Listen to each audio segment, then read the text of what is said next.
Hi everyone. Uh, so let's talk about this game today.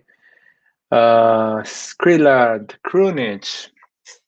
You wanna get in, man? You wanna share your opinion? Let me see if anyone wants to get in. Let's see. Whoa, let's see who's gonna get in and talk about AC Milan. Anyway, Roy is coming as well, and Anwar. So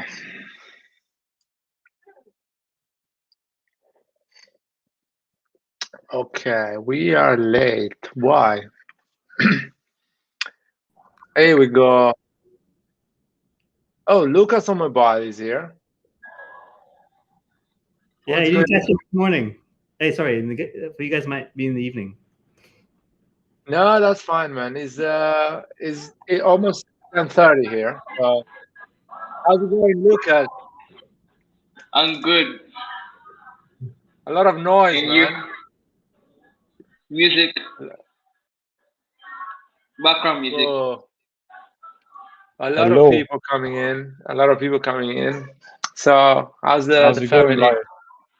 Oh, good, man. How are you? Pretty good. So, who wants to start and talk about the game? I Who's want the to first? start. You're gonna start? Okay, yeah, you're the Yeah. youngest one, probably. Go for it. Yeah. So, purely decided to play with a 4-4-2, which was good because Daniel. Lucas, we cannot hear you, man. And there is a bit of background noise, a background noise. I don't know why. Are you using I don't know, your phone? No. What? People are playing music. Okay. So go for it. Rabbit is trash. Rabbit is trash. I'll just I'll just finish my match analysis and I'll mute for a while. Okay, go for it. First half, Milan was the better team. Tonali controlled the midfield. Leao showed his potential. He didn't show his full potential, but he showed his potential. Diaz, again, amazing. Daniel, amazing. Castillejo deserves to stay in Spain. We shouldn't take him to the airport. I think he should just be in the hotel. And second half, Krunic came on. I wanted to turn off my phone because I was watching the match on my phone, but I couldn't. And what else? What else? Yeah, basically our front line in the second half was Castillejo, Charles Makers, Rebic, and Giroud. If you look at at that starting four, you can clearly see that Giroud wasn't going to get any service at all. People like to rate Rebic, but I don't rate Rebic. I don't think he's good enough, and I think he'll be sold next summer. So pretty much, those are my analysis. Kalulu was great. Gabia was great. The defense was great. For Bega, I didn't really get to see him much because the stream was lagging, but he was solid. The penalties, Tata Tata disappointed me a bit. Like um, if you watch the shootout between Torino and Milan in the Coppa Italia, he made like one save against Recon, and that allowed us to win. So for him to flop this kind of penalties against Valencia kind of surprised me. That's it. Well, about the penalties, I just want to say that usually the goalkeeper doesn't really have any control to the penalties. Like, yeah, they can do their best, especially when it matters. But in a preseason, a goalkeeper just underestimate the situation. So I cannot blame him. It's not our first goalkeeper anyway. So what are you gonna do, man? And he's quite slow on going down. But yeah, I didn't see the Krunic tackle because I was in the kitchen cooking. So when I came back, I saw all the mess in the pitch and people Were you fighting with cooking each other. pasta? Were you cooking Yeah, of pasta? course, man. I was cooking pasta, of course. Spaghetti pomodoro? No, it was like tomato, sausage, and mushroom, and a bit of double cream with Oh, truffle oil. Was sounds really good. good. Sounds fancy. The only thing you can cook and watch a game is pasta, man, because basically it cooks by itself, and you can come back and watch the game.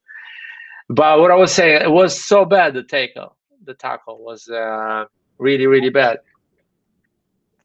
Let me Yeah. tell you, because you didn't see it. He should have got sent off for that, and because he's such a piece of shit, I don't think even he realized how bad it was. And to compound that, he can't even score a penalty. So without watching saw the penalty. let me sum up his performance. He's so shit, and I said it before in just the previous week. He's dog shit now. He's dog shit level. But he scored that free kick though.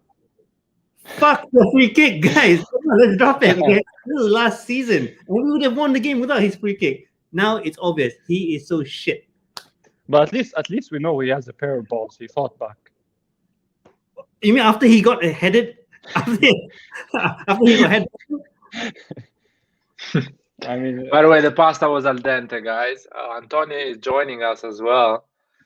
So let's add Antonio. So, okay, I realized that Krunic was really shit. But, I mean, you guys always say that, so... but by the way, That's he why I wasn't, came he wasn't in. as bad. He wasn't as bad as he was before the tackle. Like before the tackle, he was actually playing pretty good. Did he get upset? Did he get upset about the tackle? No, I swear. Like when remember we watched it together, he was actually playing like decent before the tackle. Nah, man. He I was think the nowhere. tackle He was got- backing up got him nobody. I didn't even know which position he was in. Liar, can you guys hear me? Yeah, I can hear you, man. Really? Do you want to say anything about Krunic? Yeah, that's why I came in. I just came in because I couldn't agree more with Skillard. Like when I was watching this game, like I was literally crying at the end. I was like, "Are you like? Is this guy still like? Are we gonna keep this guy on the team?" Actually, like I was pretty embarrassed. But the thing is, like, I can kind of agree with what Yusuf said, that like before the beginning of the game he wasn't bad. But the thing is, even when he's not bad, he's not really good. Like what good has he done besides free kick? Like he never does anything special. There was a counter attack and the guy just like pulled his shirt. That's true. Because he was slow. No. He would have. No one would be able to catch his shirt. Man, you saw that pull, man. That was an aggressive pull, and he got a yellow card for that, deservedly. By the way, I really wanted to see Manyan in goal for the penalties because I know he could have saved like at least one or two of those. One was very savable. The last one, the guy kicked it middle right next to Tatarusan basically, and he didn't react. His reactions are pretty bad. Like he's not really a good penalty kick goalkeeper, but it's fine. I don't really care because once I saw like that we wouldn't have normal penalty kick shooters and the goalkeeper was our second goalie, I knew that it wasn't going to be good. So I told you we won the game anyway. Leao scored. That was onside. Yeah, no one was talking about that, but that was an onside goal. That was a great goal. Tomori, I think, gave the long pass to Leao. That is something we always try. Manyan? We always try. Ibra did a Can goal in that situation. Can I say something about Manyan? I realized that when the players shot on target, when he saved, there was 2 chances he saved. When he saved it, he deflected the ball in the middle of the area. Usually, when we had Donnarumma, he would deflect the ball like outside the area, to the left or to the right. So I see that as a problem. Oh, okay. That's true, but I think because if you had any player in the box, any player would have just took that rebound and scored. Yeah, I agree. I did see that like in his highlights that a lot of times when he makes good saves, the ball he does deflect it into the middle. But I mean, I haven't really seen him like deflected straight at somebody else. But because what I saw is I did see a Milan player at the edge of the box that the ball went right to, and he did deflect it. So it's definitely riskier. But he's more of a risky goalkeeper than Donnarumma. Yeah, overall. he comes out a lot. That's what he does. But I mean, he's pretty confident. So I don't know. So far, so good. What about some people are saying Balo Touré? I really liked him the first half. I like the fact that he released the balls quick and he goes and runs to the space. It's not like Theo. Theo keeps the ball and runs with the ball. What do you guys think about Balo? I was impressed because he didn't have the best first like 2 friendlies. He looked in the first friendly he played with a bunch of like Primavera players in the second half, but he didn't really look too good, and he was really overly aggressive. In the second friendly, he was better, but this game was his best by far, and he gave a really good cross, and he did some good like controls when he was able to like collect passes, and he's very fast, so. I think he's good, and especially he was very cheap, and I thought he did well today. But I agree with the comment, like someone, he still has a lot to improve. But I think purely he was a defender, so he can definitely teach him to be more composed and like not as blatantly aggressive when he makes the stupid fouls that he does. But he looks to be like a decent player. He should have scored his chance. He had a chance, and he should have buried that. Oh yeah, he did kind of. Yeah. That was, I mean, it wasn't super easy because he was he was angled and he had 2 defenders going at him. He could have done better. But yeah, that's true. He could have hit the goal at least. Yeah. Daniel Maldini was open for a pass. He could have just tapped it in. Yeah, but it's preseason. You don't see everything. It's a bit like everything is a bit not under control. What I like about Balo Touré is that as soon as he understands his mates and all the player he's playing with, as soon as I understand the style, how they play, he's going to even do better. Because at that position, you have to understand the type of game Leao, Kessie, Pobega, Tonali, all the players around him do. So as soon as he understands the tempo and how everyone is thinking, he can be even more dangerous because he has a lot of pace, a lot of energy. He's quite aggressive. I like that. He's similar to Theo. He's similar to Theo. I feel like he has more power than Theo. And he's quite raw as a player. Still, he needs to work on himself, but he's a good player. But I think if Theo had that chance, he would have buried it in. Yeah, but Theo doesn't. I don't know. Theo doesn't create those type of chances. You know what I mean? He doesn't do that type of movements. He's more like a guy that wants the ball in his feet. You know what I mean? He doesn't go to the space. He doesn't press. But yeah, Theo, that chance, easy, and he is better. But I don't know. It's just 3 weeks. He's gonna get better. It's a good thing we have a replacement. Guys, I got a question. Do you guys think he's an upgrade over Dalot on left back? In some ways, yes. He has more physicality. He's stronger. He's way more aggressive than Dalot. So on the other side, Dalot thinks better. I think he has more composure. On the ball, he puts more quality, Dalot, in my opinion. But him is more physical. So depending on what type of game you want to do. And we still need to see him crossing the ball, being fit, and getting in the mechanics of the game we play, which we played pretty well the first time. I really like Brahim Diaz anyway. He has a lot of quality, as we know. He just falls down way too easily, in my opinion. He's a good player, but the only flaw I see is that he falls down way too easily. I think he falls down because he understands that there is no options to pass the ball. So the best thing for him is to get a foul. When he has an option, he doesn't fall down. He does the pass.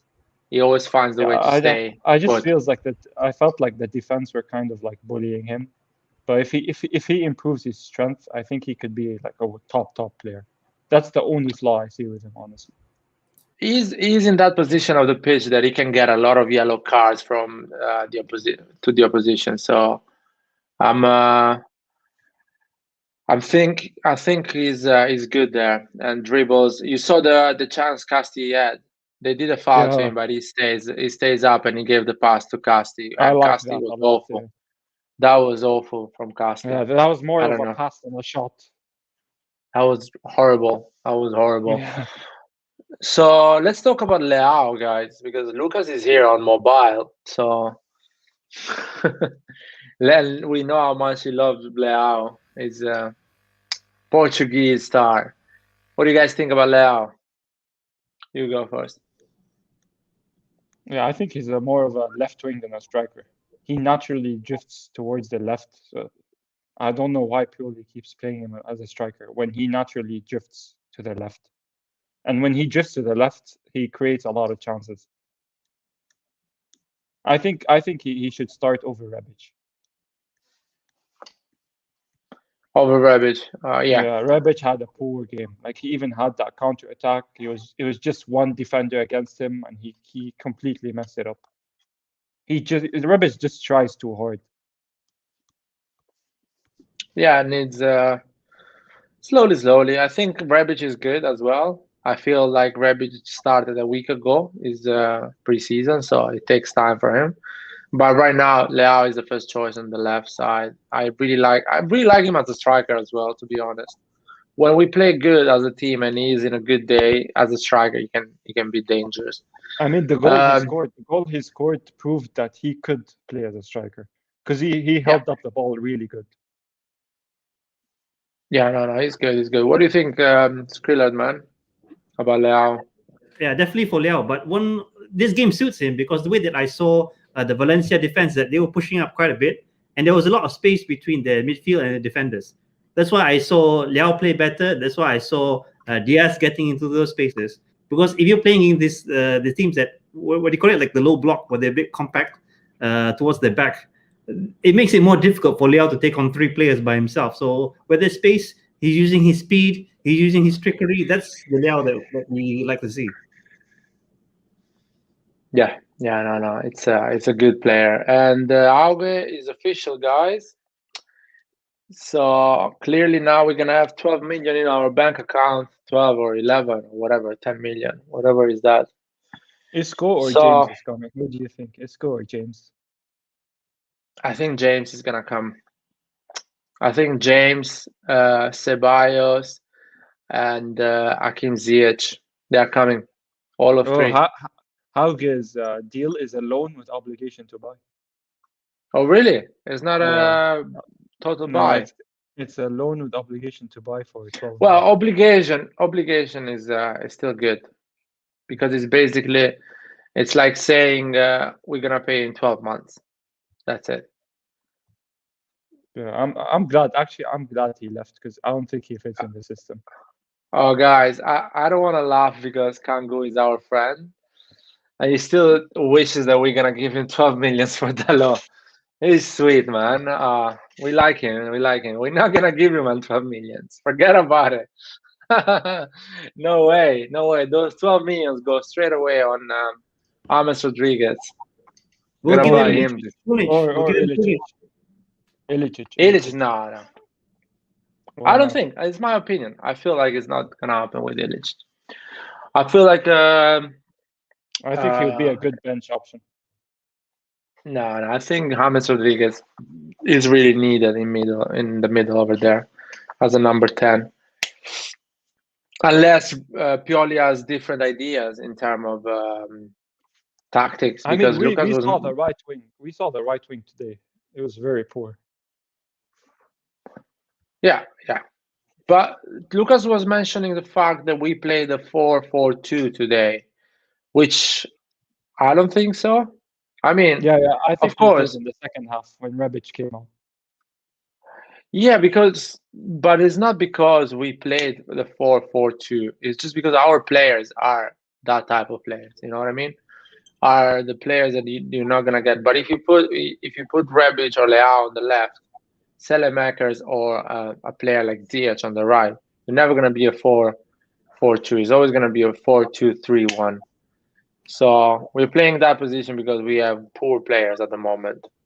But and sorry. Yeah. I want to ask a question. I don't know whether you, Lyot, or Lucas knows. Valencia, which is a stronger team? Is it the first half team or the second half? I think the first half. I mean, it was a mix. To be fair, it was a mix. Like Milan did quite a good mix. In the depends. But first half is the best team. Yeah, in my opinion. So wait a minute. What is going on here? Got no goals or assists for the last 3 months. That's not a problem, man. That's completely fine. He's gonna play better to AC Milan. He's an upgrade to Thiago. for sure. Oh yeah, I mean Diaz is already an upgrade to Chala. I know he's quite light and he gets fouled and he's always on the floor, but when he have the chance to pass the ball, man, I remember he did an insane pass in the first half. I think it was to Casti. I don't know. Not the one he missed, another one that he actually chipped it a bit. That was insane, man. There is one where he dribbled the guy and then he went back and he took a shot outside the box. Oh Or he yeah, went wide. that was good. Yeah, that was a nice trick. Yeah, no, Diaz is good, man. His finishing and his strength needs to be improved, but that's about it, honestly. Thank you. No, Isburn, man. Thank you, Isburn, man. That's lovely. Yeah, guys, like the channel, whatever. We want to grow. We want to bring together the AC Milan family. To talk about AC Milan. We want to build the channel the next season. Manchester United or Paris Saint-Germain fans are looking at us and say, "Shit, these bastards are back." That's the whole goal of the channel. And yeah, how's it going, man? Hi, how are you, Laret? I'm good, man. What do you think about the game? How does it feel having two Yusufs on the stream? What do you mean? Oh yeah, that's Yeah, interesting. Yusuf from Saudi, Yusuf from Kuwait. Yeah. Oh yeah, that's it's like it's a common name around there, yeah. Yeah. It's just basically it means Joseph. Name. It's equivalent to Joseph in English language, or Jose in Spanish. Yeah. Or Giuseppe. Or Giuseppe in Italian. There you go. Okay, so who is gonna be Giuseppe and who is gonna be Yusuf? So we don't make mistakes. I'll be Giuseppe. Okay, the youngest one is gonna be Giuseppe, just to don't make confusions. Yeah, I'm old. I'm an old fart, so yeah. Let's keep your name. What do you think about the game, Yusuf? Yeah, we spoke to Roy at the end of the watch along. I think it was a good game. We're progressing. We're doing very well. It's just basically a good preseason game. But what I like to say that is different from what I mentioned to Roy earlier was I like the players that didn't play so much last season, the likes of Gabia and Kalulu. Gabia was he seemed like a guy who've never been injured. He's very he gave us a solid 6 out of 10 performance, which is what you always look for in a bench player. I think this guy will improve as well, and he's just great depth. What we need going into next season is to have depth. We need to keep the same team that won us the second place in the league, and just have the depth, because we are going to have injuries. I mean, my heart dropped when Giroud entered, and then he made that little bit of a feint, and he started looking at his ankle. I was like, oh no way, did he just twist his ankle? So yeah, what happened there? Are we still on? I hope we're not. Yeah, I can hear you. All right. You can continue. You can continue. All right. So Giroud is I think Giroud is doing great in terms of build up, as we mentioned before. He tries to lay the ball to other players. His physical presence is great. I mean, do you remember there was a chance? I think it was Salamakers who put a lob pass or a lob through pass, and Giroud couldn't control it. Yeah, from the free kick. Theo Hernandez, from 3 yards. The thing is, because there's a Valencia defender. Hand, I think it touched his hand. Yeah, but the thing is, it's always difficult when you have a defensive player in front of you going for the aerial challenge, and then he misses it. Then, because you expecting the defender to hit the ball away, and he didn't expect it to. He didn't expect the player to miss the ball. That's why his reaction was a bit slow. Yeah, with the experience of Giroud. Okay. All right, you're back. All right, you're back. Yeah, we are back. I mean, we never left. The problem is something happened with StreamYard. I don't know. Okay. All good. I think was a problem with the connection. So we were just talking about that Giroud miss. You remember when somebody lob through ball Giroud? It was like a lob pass to Giroud, and Giroud couldn't control it. It touched his hand. yeah. Yeah, like I would have expected Giroud to control that and finish it. He will. By the It's beginning just a friendly. I know it's just a friendly. September, he will Yeah, be it's just there. a friendly. I know, but like I would have expected him to finish that chance with the experience he has. It's it's gonna get better and better. I think Serie, as we said I with, think Roy. he even knew that he should have finished that. Yeah. Yeah. You see him kind of blaming himself, sticking his tongue out, just hitting himself in the head, saying, why couldn't I control that ball? But he's getting there. It's just a preseason. He just came on 5 minutes. That ball came on. That came to him after what, 5 minutes? Since he came in. So But that I lob wouldn't ball read was too much actually into pretty it. good. That lob ball was pretty good. I don't know who crossed it in, but that was a good It finish. was Teo Hernandez It from was a dead Theo. ball. It was a foul. Yeah, it was a free kick, and he played it quickly to Juro. That was a good ball, honestly.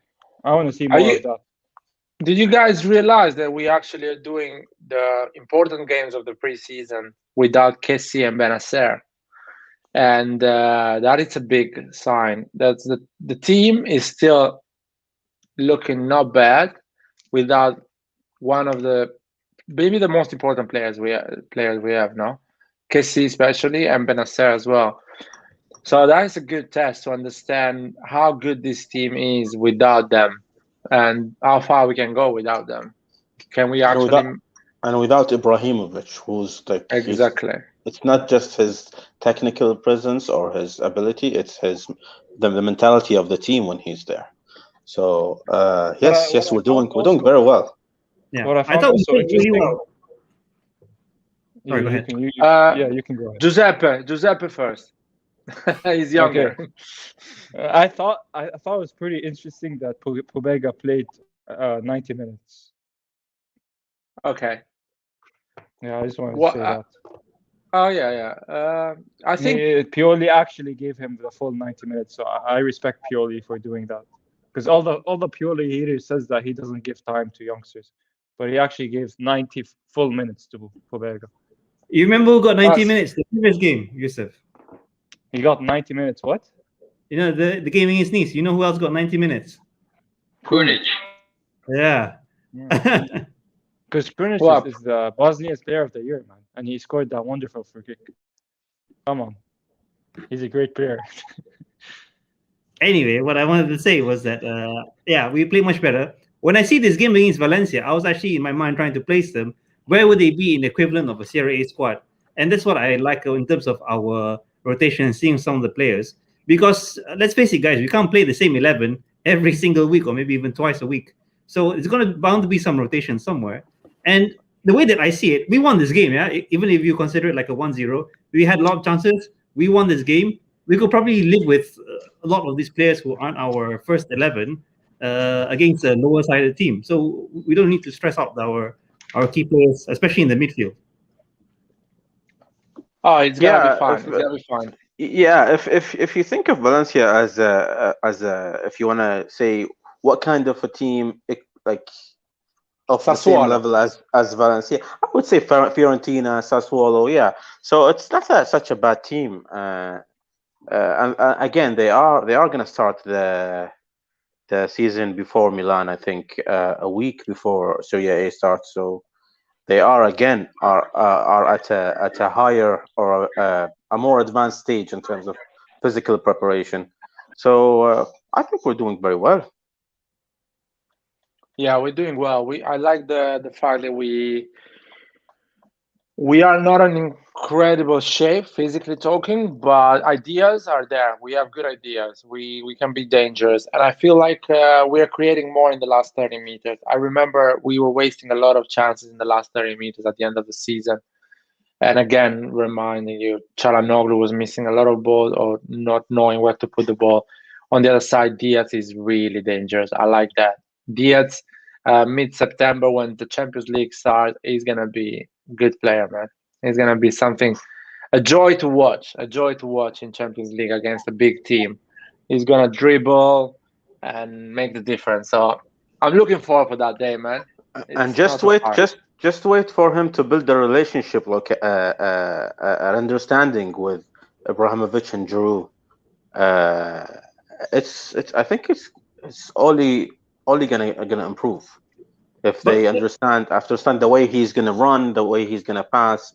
How am I gonna play off the ball? These things will be fantastic. Guys, this is where we gotta be careful, because if we're shopping for a new number 10, I don't want it to be a case whereby we buy a number 10 that we think is so amazing and it sends Diaz back on the bench for like half a season. So it's a bit of a fine line there. What's going to be preferred 11 if, for example, Vlasic does come?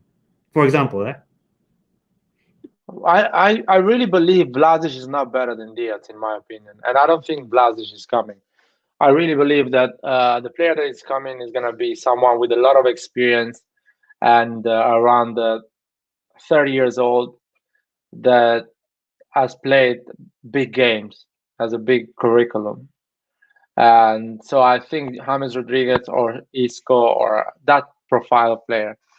And if that player comes in, definitely is not going to straight away play as a starter, because you need for him to get fit, to get in that the understanding of the tactics and the team.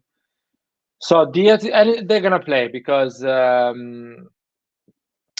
if not James or Isco playing in a small team, Diaz is gonna play against a small team, and they're gonna play in Champions League. So Diaz is gonna have one game a week at least. And I disagree with Hosni, which I don't do usually. It doesn't matter if we bring a superstar as a playmaker and Diaz doesn't find the minutes. As long as we're winning, as long as Milan is winning and accumulating the points, it's all about Milan at the end of the day. I don't care who plays. I don't care who doesn't reach his potential. As long as we get the players, it doesn't matter, honestly. I'll add one more to that, Yusuf. I'll take anyone as long as Krunic doesn't get minutes, okay? Because I want Maldini. Oh, what are you saying, man? We spend money on this guy. Krunic is a great player. Not the shit. Krunic is a great player, man. Jorge just left Milan to Frankfurt with a loan with an option to buy for 12 million. Obligation. I was trying to prank them. We're in there. So I'm going glad, back to I'm glad Jorge left. Yeah, it's I'm happy that Jorge left. Yeah, because sometimes I see him in the games, like he completely like goes off, like against the Sampdoria game. I swear I saw Candreva like beating him all the time, except for that goal. That's the only thing he contributed during that game. That's why people hype him up so much. But all he does is just stay on the touchline, drink a few beers, and just relax. Especially against Sassuolo, when Berardi scored that free kick, he was too scared of the ball. I feel like he's not physical enough for the Serie A. I agree. I don't think it's fit for the Serie A too. And I think he's going to fall a fraction too. I don't think he's physical enough. I think the Norwegian league helped him to get his price up. No, I think he might do well in the Bundesliga, but just not in the Serie A. He doesn't get too involved. That's a problem with him. I want him to get involved, and sometimes I just don't see it from him. I feel like he's gonna be a player that is gonna be a finished product around 25, 26 years old. He's gonna be a good player. I don't know how good, but he's gonna be a good player around 25, 26 years old, which is too late for him. We cannot wait another 5 years for him. We have a lot of things to do in that 5 years. Probably in 5 years we need to be competing for winning the Champions League and the Serie A. So waiting for him is crazy. I see Diaz, for example, a player that actually can be ready in 2 years or 1 year. And going back to the attitude, I like Diaz because even if he's not playing a lot, I remember the previous season, every time you put it in, even in 20 minutes, he was trying to be impactful, always fighting, always with a great attitude, and happy to play football anyway, happy to be at AC Milan, even for just 20 minutes game. So I think he's going to be ready this season, even to play a bit less, or if a bigger number 10 comes in. But we're not sure if that number 10 is going to come in. That's another thing, probably. Maybe he's not coming. Right wing. I want a right wing more. The right wing is just terrible. But before we jump into the right wing position, I just want to say I hate the fact that Diaz is not our player, like in terms of official papers. Like, he is a Real Madrid player. Are we just getting this player ready for Real Madrid and then selling him for what, 25 million, when his actual worth will be what, 70, 80 million?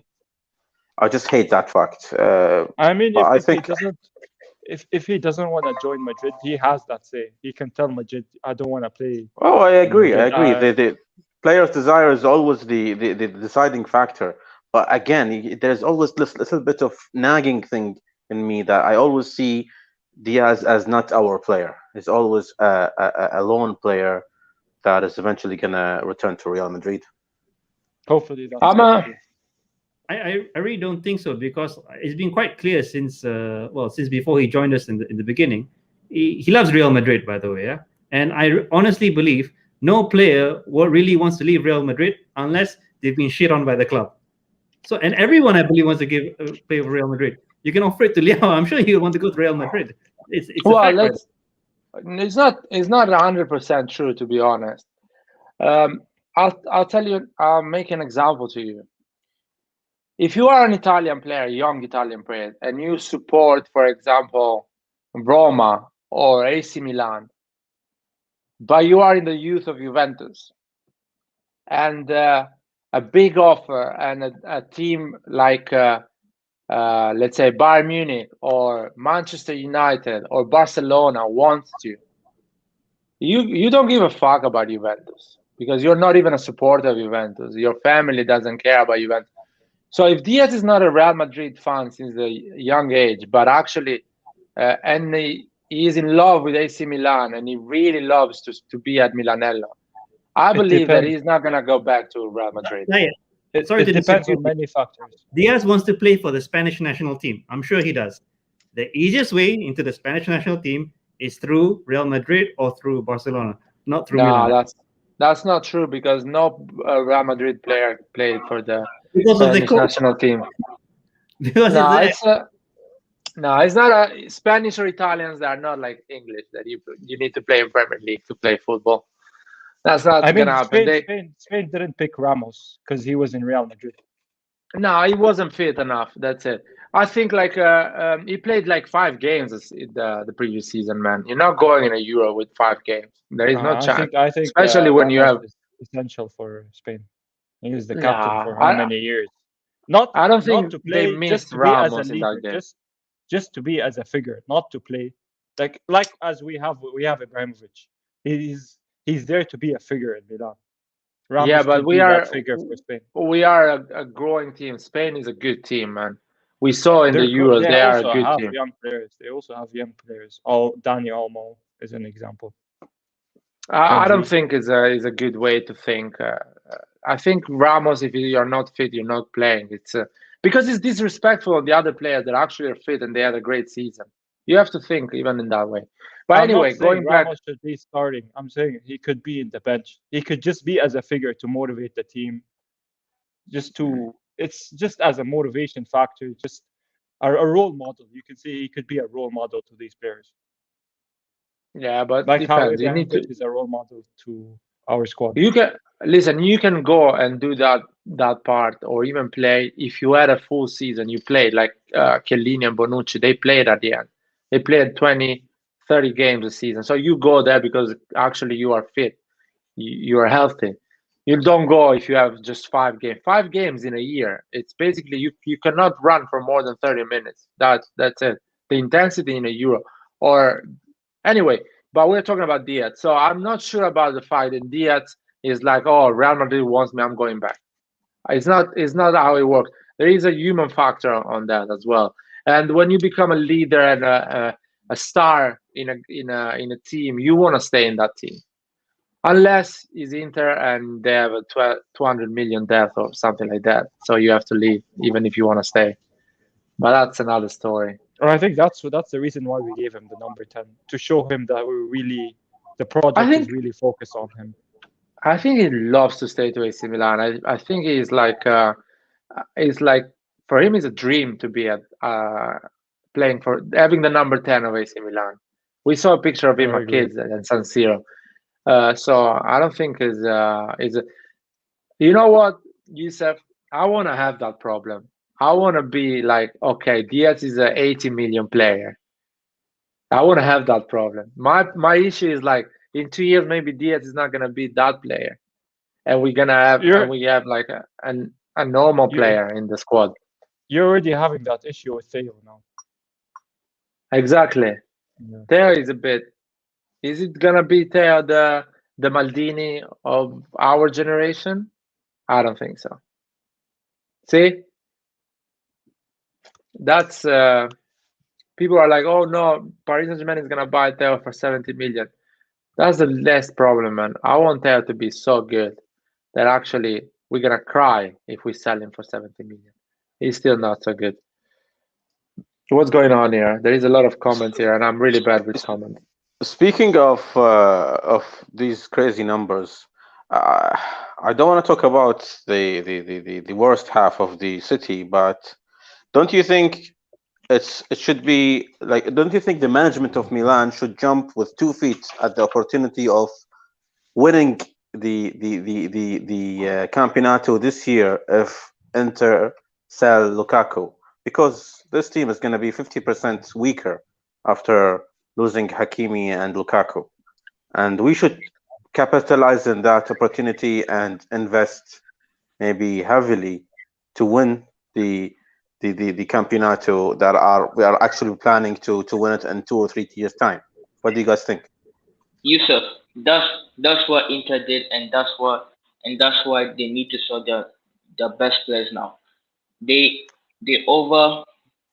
went over the board. They spent a lot of money on star players, and now they need to sell all of them. I think you just have to like invest smartly for the future. We have a young team. I think we can win like a lot of trophies in the next 4 or 5 years. Not this Scudetto. You don't have to risk it for this Scudetto, especially when you have Napoli, Roma, Atalanta, Juve, and Lazio, all stronger than last season. In my opinion.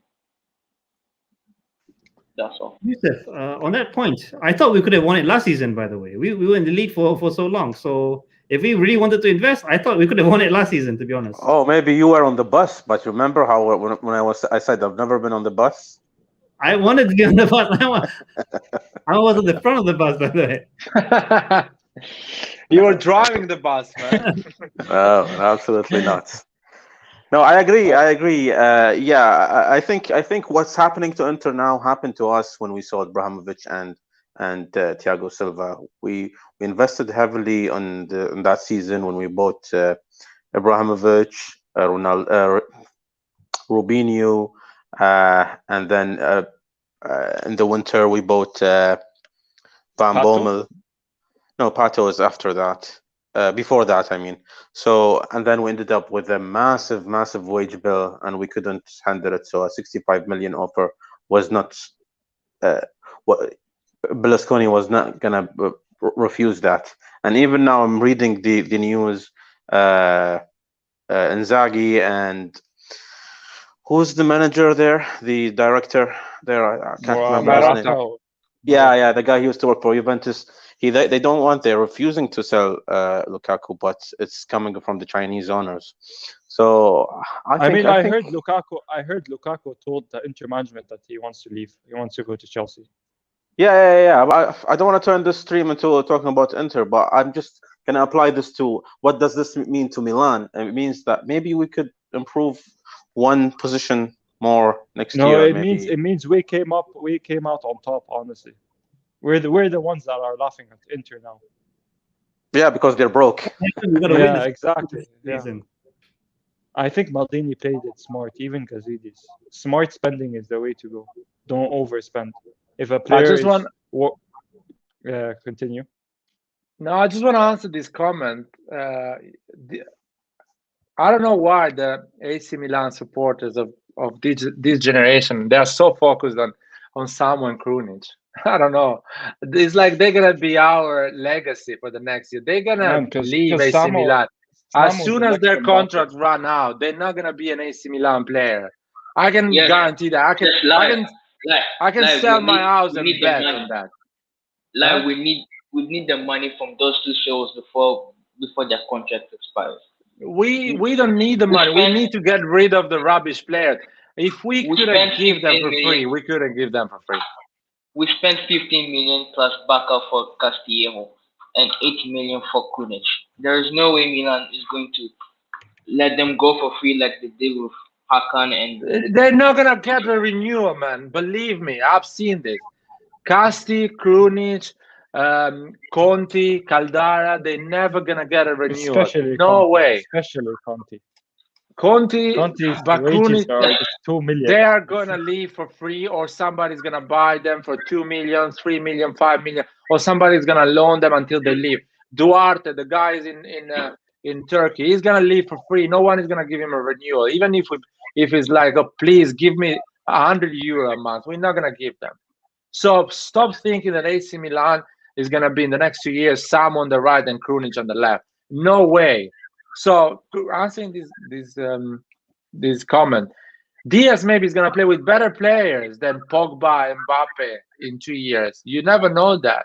Or maybe Diaz is gonna be the star. He's gonna be the star of that team, and he's gonna be like, I'm not sharing the light with Mbappe and Pogba. I'm the star here. Bring me a great player here. Buy me a striker, because I want a star in my team, AC Milan. So stop thinking in that way, man. It's not everyone is Donnarumma. Not everyone is Donnarumma. I meant to say that they won't leave for free. They will leave with a fee. Yeah, I would love them to get some money out of Krunic and Casti, but I don't think it's gonna happen, to be honest. No, it's gonna happen. It's gonna happen. Guys, there's so many people telling me about Krunic stats. He runs the most kilometers and all this bullshit, and Pioli loves him. What makes you think that he's leaving, by the way? And Spezia have interest in him, and Spezia's owners are rich. I sure hope so, but I think, Lucas, we'll have to pay Spezia to take this guy. He's such shit, by the way. Absolutely. But he scored that free kick. Though. Wisdom, cut that shit out, man. You gotta let it go. And a lot of Inter will go for Zapata. Do you guys think they're gonna buy Zapata? Zapata is not half of the player of Lukaku. He already wears a blue and black. It shouldn't. I think they should go for Moiskin. I think Moiskin is younger and can score more goals than Zapata, or has more potential. Why are we talking about Inter, guys? Because there's no Milan news at the moment. There's no Milan news. Because I wanna talk about something Larit mentioned that I think is very important. I wanna clarify. Where did you hear about interest in Ceballos? Because this guy would be fantastic to slot in the midfield. I think it's gonna happen. It's gonna happen because the Maldini and Massara are going to see the friendly against Real Madrid, and we're gonna talk business over there. So let's see what we're gonna get from Real Madrid. I don't think it's gonna be so. He got injured in the Olympics. By the way, he got injured in the Olympics. Bad injury. He got injured. It was a pretty bad injury. I don't know how many months, but I don't think he'll be playing in August. That's a no, I guess. Yeah, no.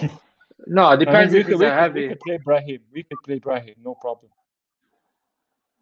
I don't Yeah. think. I'm confident in Brahim. Why do you guys rate Ceballos? I saw him in Arsenal. He's I don't, I, level, but he's not that great. I don't think he fits the double pivot. I think he's a 43 guy. I mean, He's young, man. He's 24, 23 years old, and he's a midfielder, and he can play even as a number 10. And If you he's really need Spanish. someone. He's He's Spanish too. used to be a under 21 Spanish team.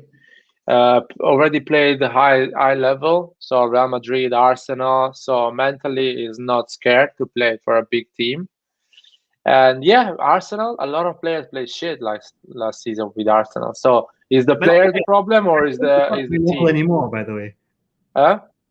I don't consider Arsenal a high level team. By the way, No, it is. It is. I know people think it's like people thinking about us 3 years ago. I don't consider AC Milan a high level team. Listen, playing at San Siro with even 45,000 people is tough. It's really hard. Imagine with 90,000. Playing at Emirates, trying to go top 4 in Premier League for Arsenal is tough. Anyway, it's a big team. It's not like playing for Leicester or Sassuolo when the pressure is not there. If we I've have a been to good season, the great. I've been to the Emirates. It's Yeah, like being in a theater. It's so quiet. It's crazy. When compared to the Highbury, their older stadium, the atmosphere is gone. Like the yeah, guys who built the Emirates killed the atmosphere. It's so quiet. I remember it was the Champions League uh, quarterfinal, or it was a group stage Champions League game between PSG and Arsenal, and my God, the atmosphere was so quiet. It's like being in a library. So it's not comparable. The San Siro's atmosphere is miles and miles ahead of the atmosphere at the Emirates. well, but when you lose the ball at the Emirates, from quiet becomes a bit noisy, and everyone is telling you, "Oh, what a shit player," and you suffer from that minute when you lose the ball. You suffer all the game because every time you touch the ball and you lose it, you hear that noise, which is not crowded like at San Siro, but that being quiet and noisy when you lose the ball, it's tough because you're still playing for Arsenal. Didn't we And lose to Arsenal a few uh, years ago? Sorry to cut you off. I don't remember. I don't remember. We lost. We played last time I saw against Arsenal was Champions League. And Europa League. We lost to them in the Europa League, I remember. It's Hakan scored as well. Remember that? Yeah, Hakan scored that banger. I'm really happy. I want to see Ceballos to AC Milan. To be honest, I just and he's always alone, so with zero risk. Basically, we get a player. If he works, we buy him. That's what we're gonna do for the next 12 months, probably 24. But do you think probably he 24. works as he works well as a double pivot kind of player? I feel like he's a type of like a Krunic, but a better player. So what I mean for that, I mean that he can play as a midfielder, or he can play as a number 10, or even on a midfield of 3. So he's a quite an interesting player. And I'm thinking if he's coming, it means there's two situations. Or we are really pushing and keeping Diaz as our first choice, and we bring Ceballos to cover him sometimes, some games. Or we get rid of Krunic, and basically our Krunic is going to be Ceballos next season, which is a great upgrade. You know what I mean? Having a third Of choice course, like yeah. Ceballos, it's a different level. Like, What's going on there? Yeah. can we watch the game highlights on the stream? Can you share it? No, AC Milan because version. we are losing all the videos on the channel, man. Even a random Oh, kid playing, I don't know where, YouTube is asking for the rights. And I'm like, seriously, YouTube, fuck off. okay, I get it. I'm like, just keep my money. Just don't shut down the video. So we need another solution, another way. But I mean, I'm all for building a Spanish community within the team. That builds chemistry. They could link up together and stuff. I like that idea. okay, so if he's saying he's absolutely garbage, I really I agree with Saif, brother. I rate Saif's opinion, but I disagree this time. I don't think he's absolutely garbage. Come on, man. Come on. Let me jump to Ceballos' defense a little bit. Anyone is better than Krunic. So once you get rid of Krunic, I would say 50% of the problem is gone. What's going on here? Oh my God, I missed a lot of comments here. Oh, Paolo Maldini is in the comments. Is he watching the video? Paolo, imagine if it's him. If you're here, Paolo Maldini, the real Paolo Maldini, tell the shit. Get rid of him. Kangaroo, man, what's going on in the red side of Manchester, man? Tell us a bit. What's going on? Are you guys gonna get Trippier or any overrated player from any other league for a double price? I don't know. Yeah, man, that is insane, man. By the way, the fact that all the British team are spending like 150 million each, basically. I mean, they're spending 50 million on Romero. That's a good signing. 50 million, that's a lot, though. Yeah, but guys, these clubs get what's their TV rights? Is that £2 billion? And here in the Serie A, we don't even have rights for the Middle East. Like, I don't know how am I gonna watch Serie A next season, because they cannot come to an agreement, because beIN Sport are not willing to pay 300 million for the next three seasons, because they think it's not worth it. Yeah. Yusuf, Yeah. do you have a child? What do you mean? Like, do you have a baby? Like, are you a father? Yeah, I am a father. And just well, we're going deep here, huh, guys. No. Their pictures are here, and this is train your kid to become a professional football player. Put him in the Inter Academy, and then when he becomes a world class player, I'm sure that people in Saudi Arabia will be willing to pay 200 million for Serie A rights. I don't know. It's like, I don't think it's that thing. It doesn't work. I didn't understand the analogy here, but all right, okay. Basically, Lucas thinks that if he's a Saudi Arabian player in Serie A, they are going to work. I said a world class. Right. I said a world class Saudi Arabian player. I mean, not even a world class, a good player. Let's say the level of I don't know, Brozovic, or the level of help me out now, Lautaro Martinez. Not a world class, but a good player. Bosnian Player of the Year. But listen, going back to the Premier League, I don't think it's just that, man. It's just I don't know you guys where you live, but I live in England, and I lived in Italy as well before. A lot, like 25 years in Italy, and 5 years in England, basically. And I can tell you something. The difference is the economical situation of the two countries. It's not about the TV rights they're bought. It's about money. So England is a rich country right now in Europe. It's the richest probably.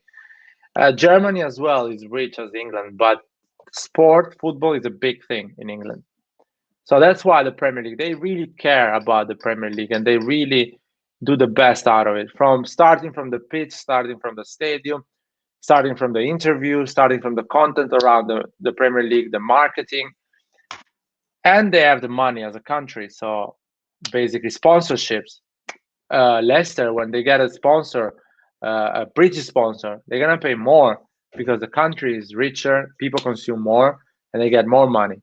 In Italy, if you get a sponsor from a local brand or Italian brand, you get less because the economy is lower and people spend less. So they see less value on the sponsoring on the Serie A. So the problem is bigger than just, they buy players, we don't buy players, and blah, blah, blah. They win, we don't win. The problem is political, is economical, is business. And it's not going to be solved with UEFA doing controlling the European football. The only way you can solve it is to find a way that actually the Champions League becomes bigger. There is more teams playing in Champions League, more sponsorship, and the Champions League becomes the main competition and not the domestic league. But it takes time. It takes at least between 20 and 30 years to get at that level. It's gonna happen one day, and you're gonna see that. Like, to pull all those things, it's not to say simple, but it's straightforward. Yeah, Italian teams, they need to do well in European competitions. You can't have like one team only going to, or two teams only going to like round of 16, and that's about it. Italian teams have to go all the way. That's the only way to get the limelight, to get these ideas of sponsors, to get good players that you can flip, and eventually you'll draw the money into the league.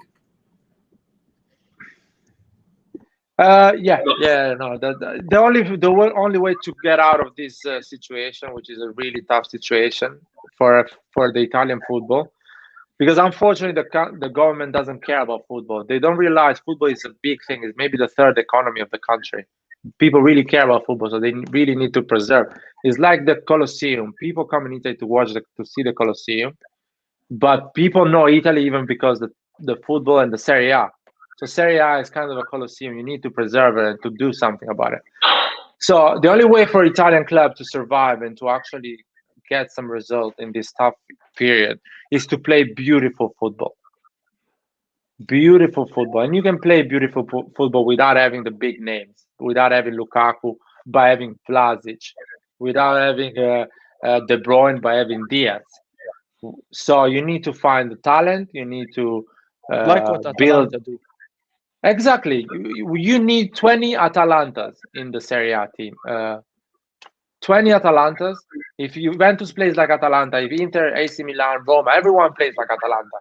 No one is going to watch the Premier League. No one is going to give a shit about the Premier League because it's going to be such an attractive football that everyone wants to watch the Serie A. Why everyone watch the NBA? Because it's a show. It's literally a show. Even if he's not playing LeBron, the other kids he's playing is making a show out of the game. I mean, it is entertainment. It is entertainment after all. It's entertainment, and it's gonna happen. But the mentality is a problem. Even guys, I don't know if you noticed that.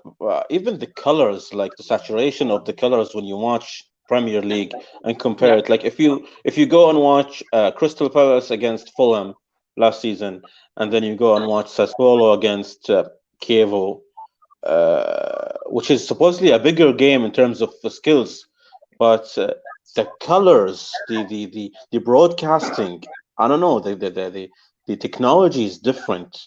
The replays, the way the directors of I don't know what they call them, but the way they show directors. You the story of the game, the story of the game is totally different than in Italy. And these things I don't think cost a lot of money to show. Just give me a good presentation. Yeah, those are all details, and the Premier League and who is running the Premier League, they pay a lot of attention on that. They are really good at paying those. They are really good at packaging their everything all around. I think Bobo TV are doing a good job helping the Serie A. I think Bobo TV are actually helping the Serie A lot. I'm not Italian, so I can't watch them, but I can tell that they're grabbing some. See, that's a problem. Fans. The fact that Bobo TV is in Italian and 90% of the supporters in the world that actually like Serie A cannot follow them, that put a disadvantage on the Serie A. Because I know for sure that there is a lot of Premier League fan that used to love Bobo Vieri and Cassano as a player. They would love to hear their opinion about football, but they cannot do that because it's in Italian, and that brings the interest for the Serie A less and less because it's in Italian. If they do the content in English, or if they find a way to do it in English, more people are going to tune in and actually watch the Serie A to understand what they are talking about. So it's always growing. ESPN is talking about Premier League.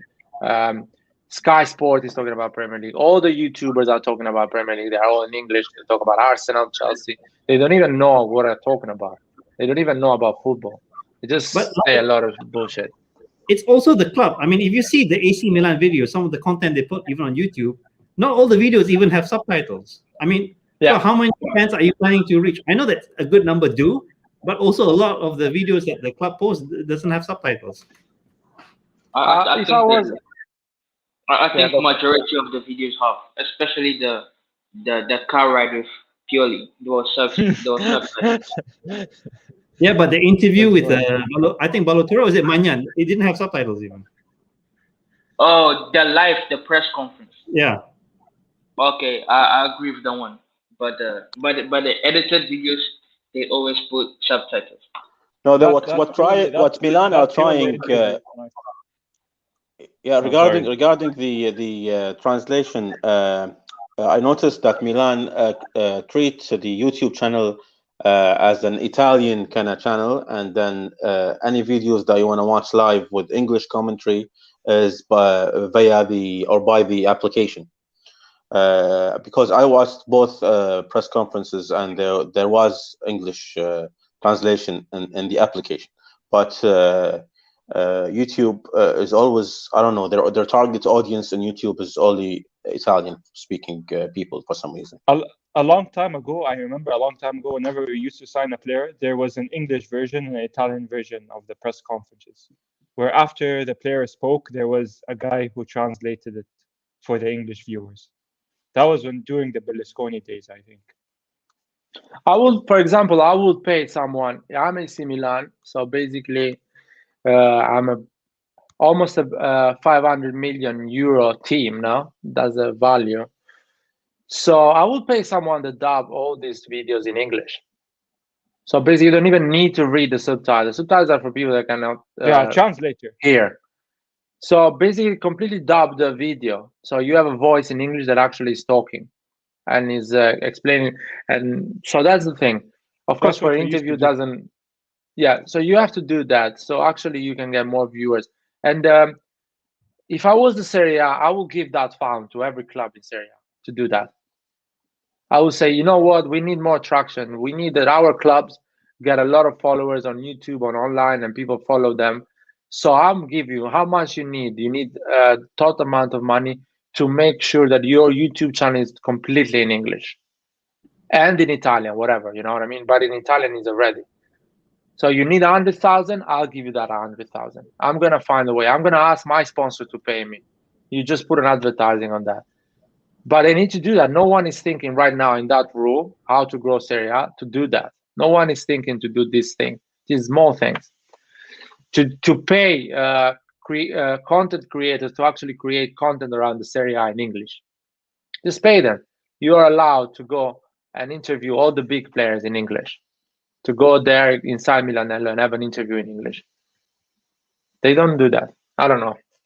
Just imagine if we had a similar inside story like the one Manchester City had, and it was on, I don't know, Prime videos or something like that. We do. We have it behind the scenes. We have it on our YouTube called Behind the Scenes. Yeah. No. I mean, as a series, like what was done for Manchester City, and I think Tottenham as well. Is gonna have it. Juventus is gonna have one. We have one. Juventus. Yeah. What is it called? Netflix, I think. No, no. We actually made videos about the people working in the club. For example, so behind the scenes. But we didn't have any behind the scenes. No. I know what Yusuf is talking about. You guys didn't get it. He wants a proper documentary, like All or Nothing, where they actually talk with the manager, transfers, tactics, how he's motivating the players, how he's getting through difficult moments. That is a big thing. They need something like that. And Juventus has done it with Amazon, All or Nothing, the Pirlo season. So we're going to see it probably in a few months coming out on Amazon. That's the shittiest season to choose, honestly. Oh, yeah. They never get, apart from City, they never got a decent season. Yeah. But I mean, would Milan allow that? I feel like Milan are very closed doors. Like they don't like a lot of press stuff behind the scenes. I feel like Milan they like to operate behind closed doors, like kind of in the shadows without anyone knowing. Just like how No, we signed players. it's not the case. To have an all or nothing, you need to have marketable players in the beginning. Exactly. You need the Ronaldo. You need big players. You have the biggest of all. You have Ibrahimovic. Exactly. Zlatan is a show. Yeah. Yeah. I don't know why they didn't do it last season when we made it to the Champions League. That would have been a really good one. It's just an opportunity I missed out. Yeah, because What is even this Americans. fantasy Premier League? The Premier League has so many shows, like the build-up show, the fun zone. Like you can literally go hours with watching those kind of shows. But in the Sharia, like there is nothing like that, and that's the problem. I mean, Milan has a Twitch channel. That at least they're trying to put some effort in it. Yeah, but there's no English. It's just Italian. Well, maybe one day they're gonna hire us, man. You never know. Yeah, keep going. Like You never know. Killer could interview Krunic. Would you leave? Would you leave RossonARI TV for £2,000 if Sempre Milan was offering?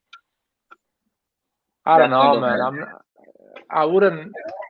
Would you pull off a Donnarumma? What do you mean? No, man. 2,000 pounds a month? No, for one episode, per podcast episode. I mean, they're not so big, man, and if they have that money to spend, they're not gonna give it to me.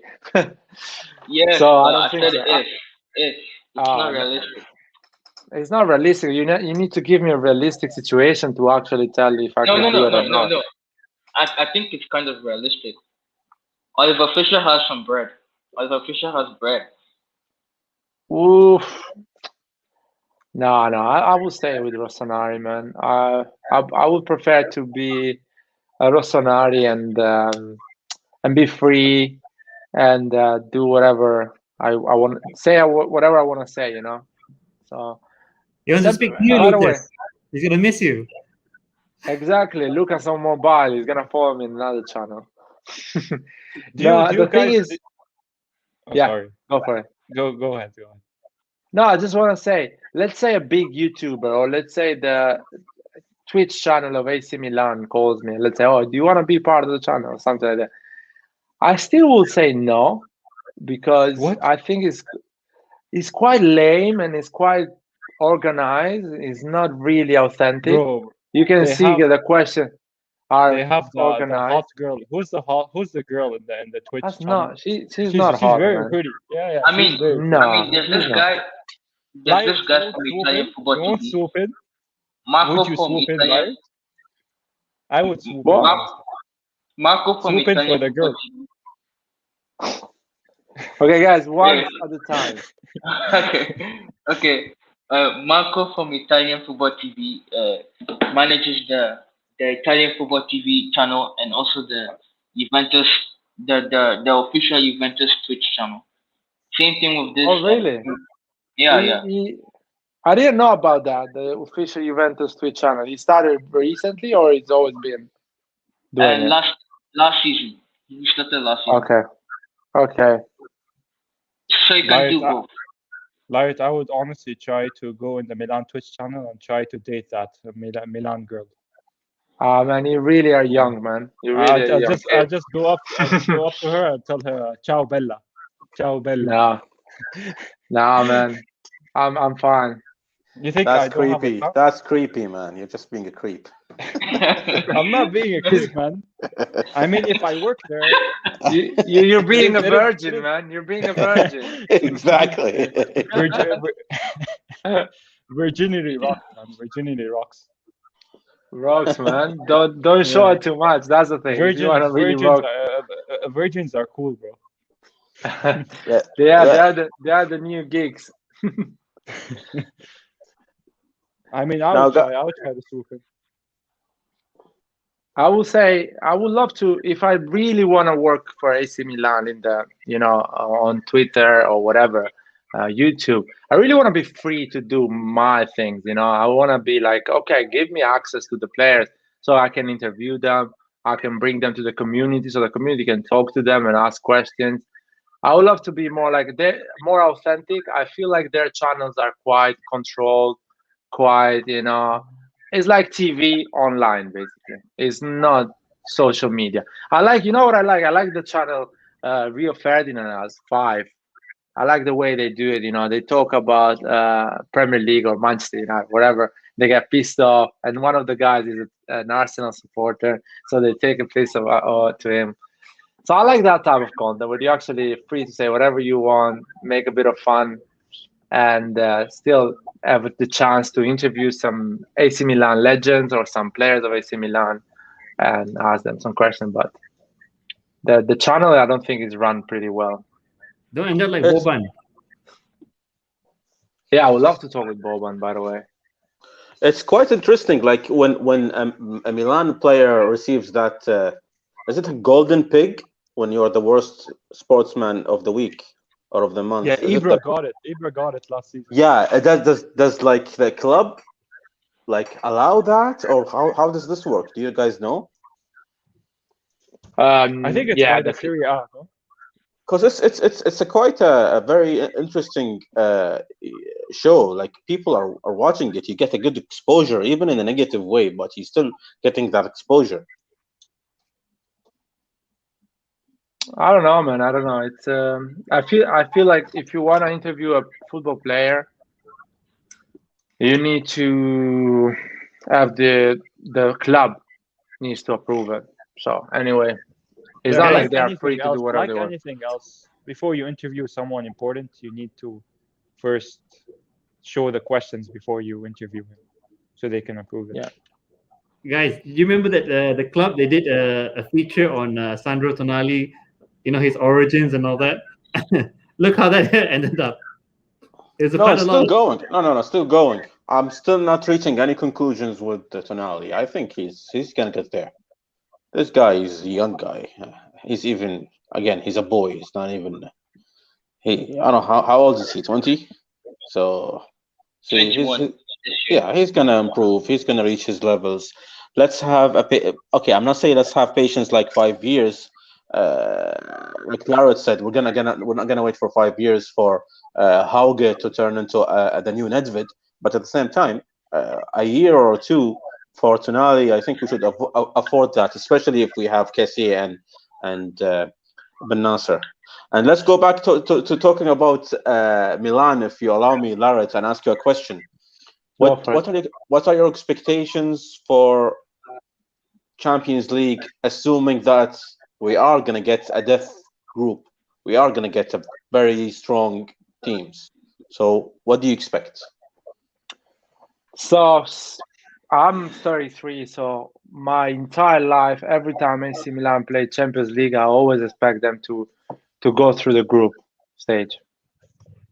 So this is gonna be the year that I'm gonna feel weird, because the other years I was like completely upset if they didn't make it. I was like, something was died in my family. Someone died in my family when we didn't make it. For example, I remember that year with Fatih Terim against Galatasaray, we didn't make it through the group. It was like a funeral. I was like devastated. So this year probably I'm gonna be still in that mood. Like I want my team to go through this group stage, but if it doesn't happen, I feel like I'm prepared for that. So probably I'm growing up. I'm getting old, man. I'm not a young kid I used to be. So I'm expecting for them to go through the group, even if it's a death group. I still am expecting to go through. Let's just assume that we get, let's say, Real Madrid and who finished second? PSG. Yeah, let's say I'll PSG. tell you. No, PSG finished second. Yeah, so I'll make it simple. And Let's even say the third seeded group is not easy as well. There are the likes of Porto, I think, and Ajax. If I'm not Let's mistaken. say we get Man City, PSG, RB Leipzig, and AC Milan. So basically, those 6 games is like you watch those 6 games, you already watched the whole Champions League. You don't need to watch what's going on after. It's gonna be fun anyway. It's gonna be a lot of fun. It's gonna be 6 games, and I'm gonna buy the ticket for the Manchester one, probably for sure. and hopefully the 3 tickets in Milan. So I want to watch all of them. I don't know Will how you do a live? Leipzig Will you do a live from the stadium. From the stadium, I can try. there? I can You have vlog say hi. With the curva suit, do it with the curva suit.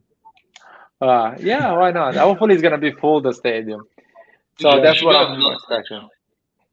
That's I'm gonna interesting. try. Like, I've never been to the San Siro and we've lost. Like, I've always either drew and won. Actually, we only drew once, but I always pick up the easy games. So because it's a big a big journey for me from Kuwait all the way to Italy. Oh I don't want yeah. to go there and lose the game.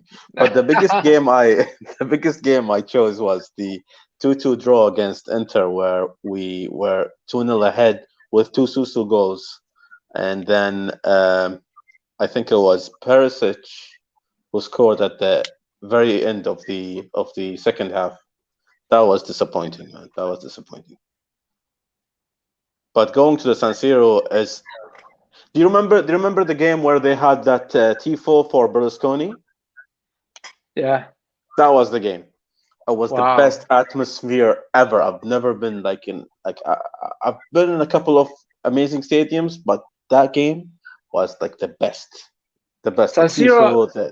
Yeah. San Siro in Champions League is an insane atmosphere I would because love when to you try that. Yeah. because when you go and watch a derby, there is 50-50. 50% is AC Milan, 50% is Inter Milan. So it's a great atmosphere for the neutral, but for AC Milan supporters, like, yeah, okay.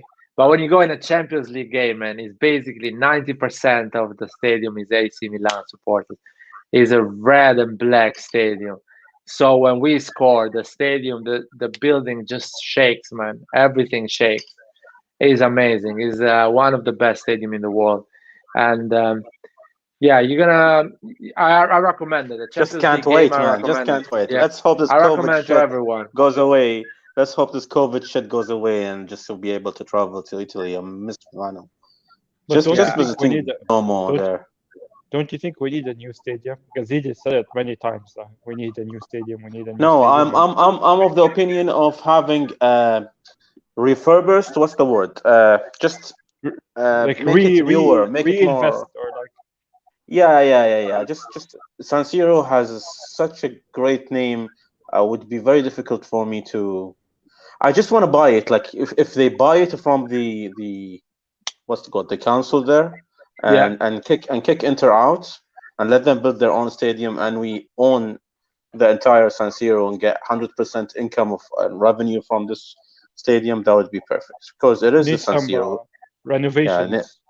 Renovations. That's the word. Yeah, we just renovate it, modernize it, and make it safe because I don't think it's too safe there. I wouldn't take my kid there.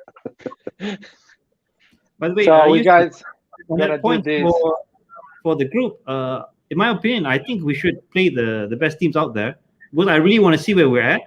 And for those who especially want to see Theo being sold for 100 million, you got to play the best teams and they got to perform during those times because that's when the offers will come when the season is over. Then everyone will say, "Oh, did you see Theo Hernandez? He scored a hat trick against Chelsea or against PSG." That's where the money is, I think. We did it I live. think the Super League. I think the Super League will come alive next season. Not this coming season, but the next season. And I hope it happens. Who, Theo? Yeah, I hope the Super League happens. The Super the League. Super. No, Yeah. man, that's dead. It's not gonna happen, man. Oh my days. Light, you're far behind, bro. The English clubs keep spending too much money. And the only way to stop them is to build a Super But League. see, that's the funny thing. It's like your neighbor is a millionaire. Your main concern is to make him be poor and Light. not you become a millionaire. I don't understand. It's such a weird concept. Why we don't create another Premier League called Serie A, which is so good. Teams play well. Everyone is getting rich. Everyone is getting a superpower. No one was trying to build a super league when the Serie A was the best league in late 90s, beginning of 2000. Why we should be so pretentious. I don't know, and try to break what they build well, just for the sake of it, because we are not good at creating an hour domestically decently. That's not the right mentality. It's so unfair for the English people at the end. They built something beautiful. Yeah. Are you English or Italian? Doesn't matter, man. I'm a grown-up person. Are you English or Italian? I have an Albanian passport, Italian passport, and probably I'm gonna get a British one in a few years. So you decide what I am. Do you pay a lot of taxes? No, I don't pay a lot of taxes here compared to Italy. Italy has a lot of taxes, huh? Yeah. So what you were saying, Lucas? Let's say I'm Italian. Yeah, I'm Italian. Yeah, let's go. So did you celebrate Pogba's goal against Milan? Pogba's goal against Milan. What is the last time he scored against me? With Man United in the Europa. No, I didn't celebrate that. Why should I celebrate that? Not even Manchester United supporters celebrate that. Okay. My last question: are you a PL fanboy, like an EPL fanboy? No, for me it's like still Serie A is the hardest league in the world. Okay. Okay. I just did a lie detector test, and all your answers are false. That's such a bullshit. I don't need to convince you. I don't need to convince you. Oh my God! I did it. It's like, and it says and it says BS. Life is life. Oh man. Like you should say you get a Portuguese passport. Yeah, and I go to Portugal a lot of time, by the way, to surf, because I like to surf. I go actually. You Lucas, probably you're not far from where I go. I go to Costa de Caparica. Costa what? Costa de Caparica. Okay, I've never been there. Yeah, but where are you from? You're from like Braga, no? Lisbon. Oh, so you're close, man. Yeah. Are you sure you're from Lisbon? Because Costa de Caparica is not far from Lisbon. I'm Lisbon, but give him the lie detector test. I think he's lying, man. I think he's lying. No. Which neighborhood of Lisbon you live? No, I said I'll go to the UK. I don't stay in Lisbon. So you live in UK? Yeah. Oh, so now I'm asking you: are you Portuguese or are you English? I am currently in vacation in my dad's hometown. Okay. In Ghana.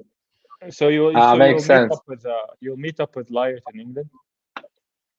I'll teach you a lesson, man. Anyway, the Super League is wrong.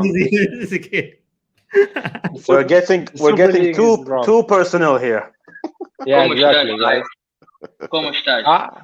I'm good, man. I'm really good. Just listen, guys. Regarding the Super League now, if you think that we're gonna even things out financially with PSG and Manchester City, you're mistaken. I live in the region, and maybe Husni lives in this region. This region, I mean the Middle East and the Arab people that own these clubs. They have bottomless pockets. If Milan is going to start buying players for 100 million or 200 million, those guys are going to start buying them for double that or 500. triple that. 500. So it's just crazy. This is crazy talk. I am on the fence regarding a Super League, but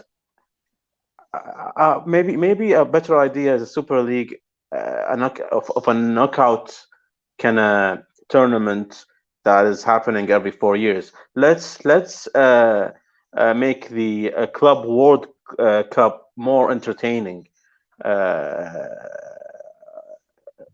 instead of the stupid way that is happening now. It's basically a final between Europe and South America or North America, or a Mexican team. But a Super League, I don't know. I'm on the fence there. There are some good things about it, but I think it's going to be ruined by Russian. I don't want to name countries. I just want to say by PSG, Chelsea, and Manchester City. No, it's a issue. The Super League. If UEFA is wrong, Super League is 10 times wronger than UEFA. That's people don't understand. Because Super League is like UEFA, but not allowing you to get in. So it's like saying, you know what, you're not allowed. I don't care. I don't care if you are Ajax and you have 5 Champions League. I am Tottenham and you're not allowed to get in. I never win the Champions League, and I'm gonna win it this season because I'm gonna make sure my mates let me win it, because I'm not even sure if it's a regular competition after that, or they're making it just for money. Is it gonna be a real competition if Florentino Perez is running it? I mean, that's another thing. Why people really believe this stuff? And I don't want to be in a tournament where Agnelli has a huge influence. And come on, Exactly. It's going to be another Calciopoli like easily. So let's just not go there. And I'm not by not being convinced about the Super League. I'm not defending the UEFA, because UEFA is worst. UEFA created the Nations Cup and then the conference, and they're just increasing tournaments by the day, which is crazy and pointless. And they're doing it only for money. So UEFA are as guilty as those 12. Isn't that good if they make money? Because if I was a board director of UEFA, that's what I would be doing. Make money, and the problem is they're not reinvesting, or they're not distributing. Make money, and exactly. Make money and put it back into where it came from. Not make money and make it disappear. The problem for me is not whether they make a new tournament or make money. The problem with me is the distribution of the money, and it's just they're not distributing money fairly. That's my issue with UEFA. Exactly. Because the numbers I've read, that the winner of the Champions League should be paid quadruple what the amount that they're actually getting. Where is all that money going? I have no idea. And for some reason, why is that Sefran guy is being paid, I don't know, 2.5 million? So I read some reports that he's getting 10 million a year. Someone is saying 2.5 million. Is he like a striker or something? He just sits in his office and deal with football. Why is he even getting paid that much? So I just want more transparency from them. I want UEFA to be more transparent with what they're doing with the money and what their plans are. Well, and apply the rules in a just way. You cannot punish Milan for going over budget and then not applying the same thing to Man City and PSG. Absolutely disgusting, honestly.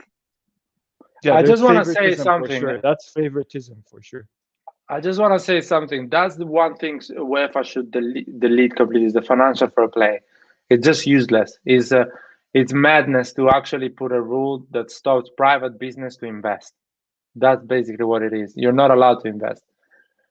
Investing is what keeps the business alive. You can't.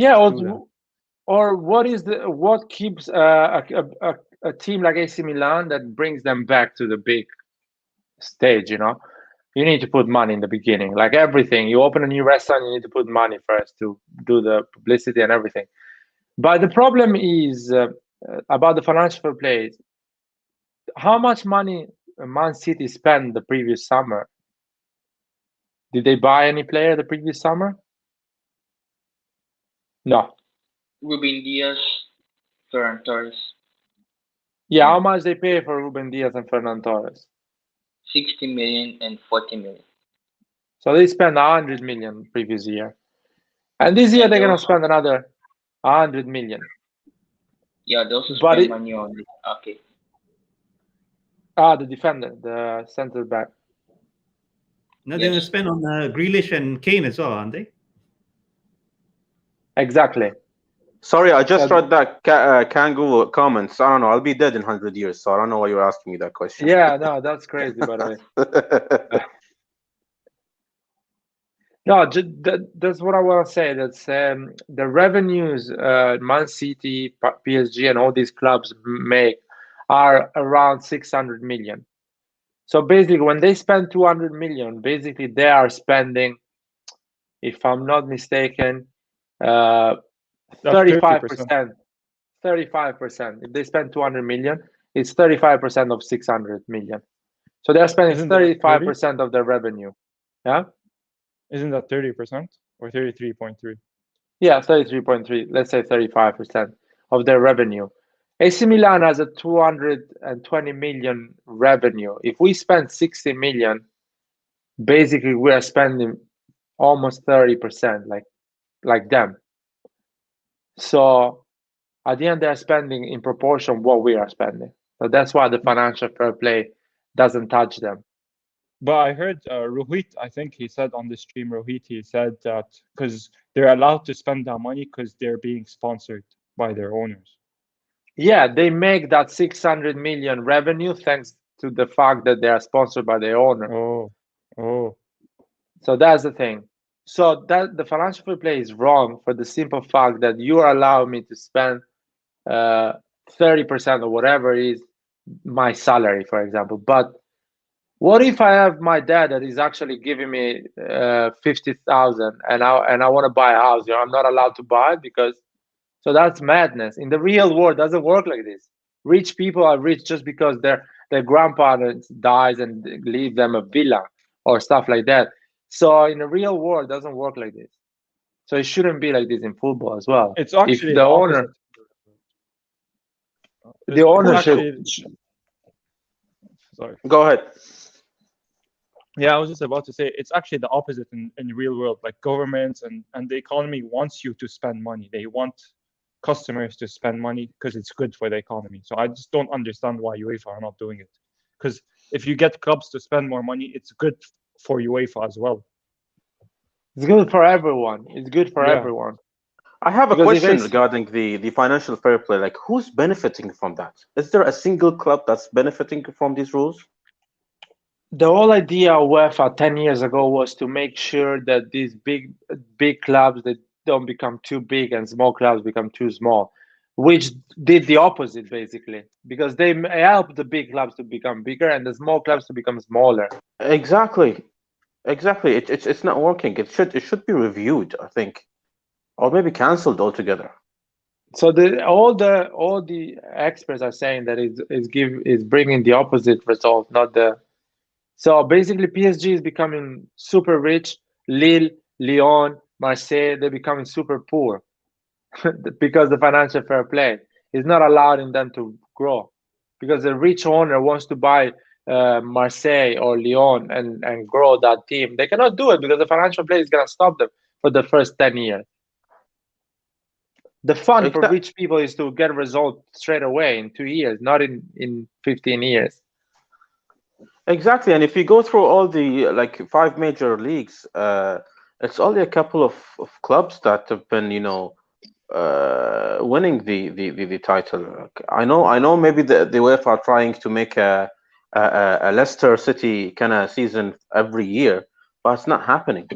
It's not happening. Yeah. It's not happening. It's PSG controlling the French league, and only because I think out of coincidence, great players came together at the same time in Lille and Leicester City, and they went on and won the title. But PSG is going to win next year again because they were allowed to pay.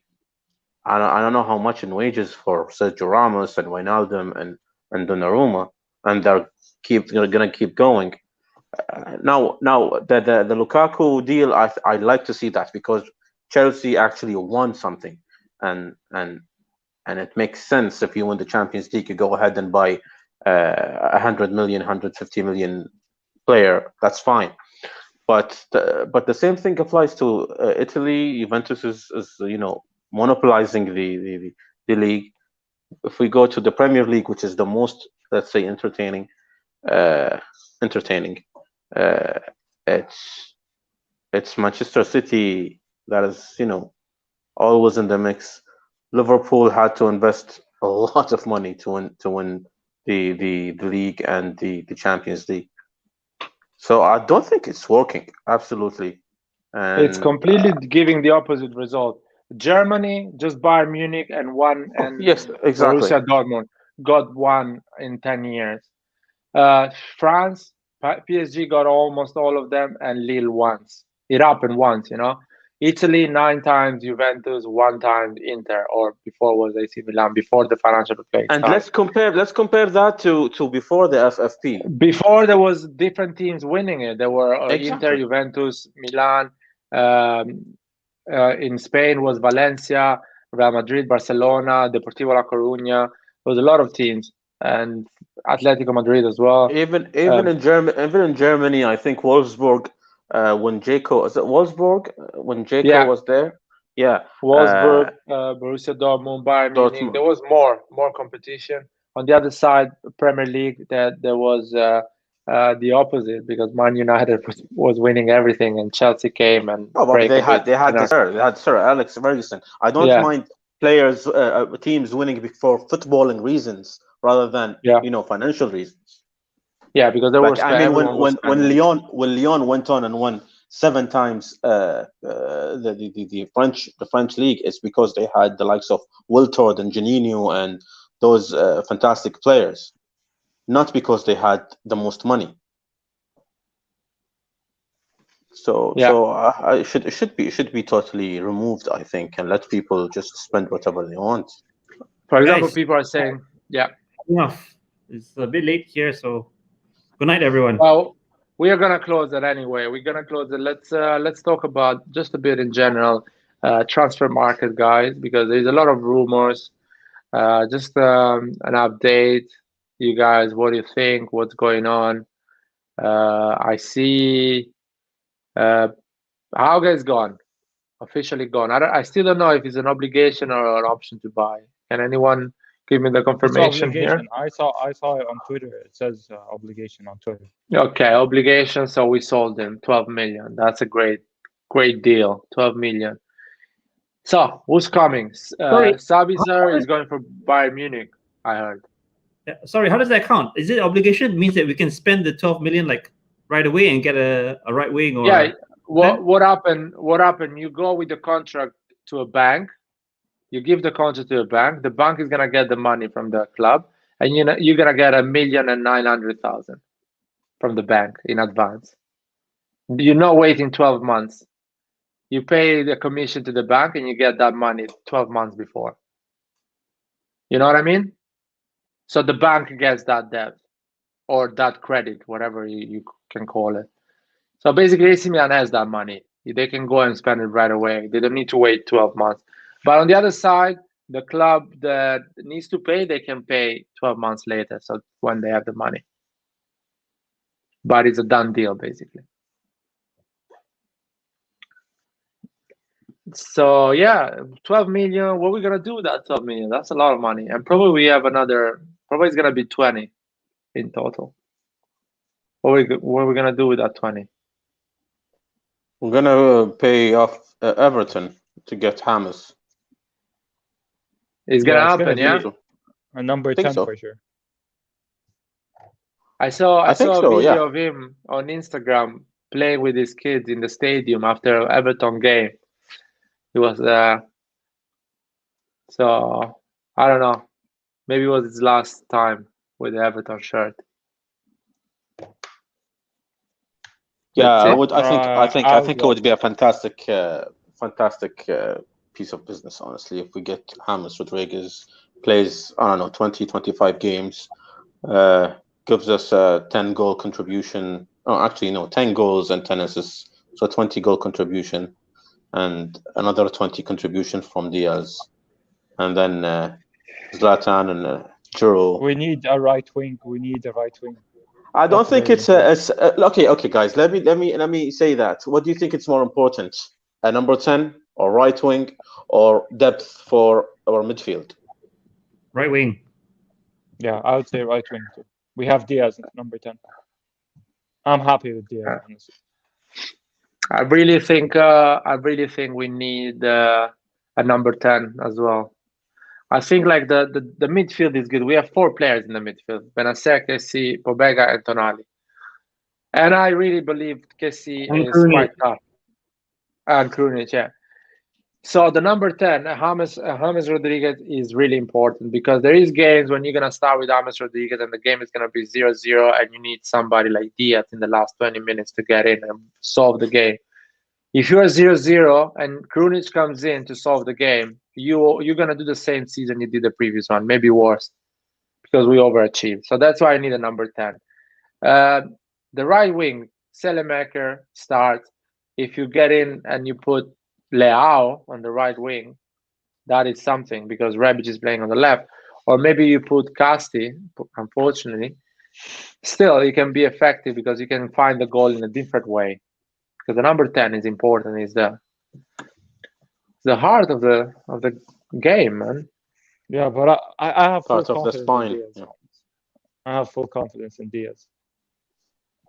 But this Diaz is the only one player. He might be injured. He might not be on his day and suspended. I would Whatever. maybe change formations then 4-3-3. Put Povega in. Benacer Kessie.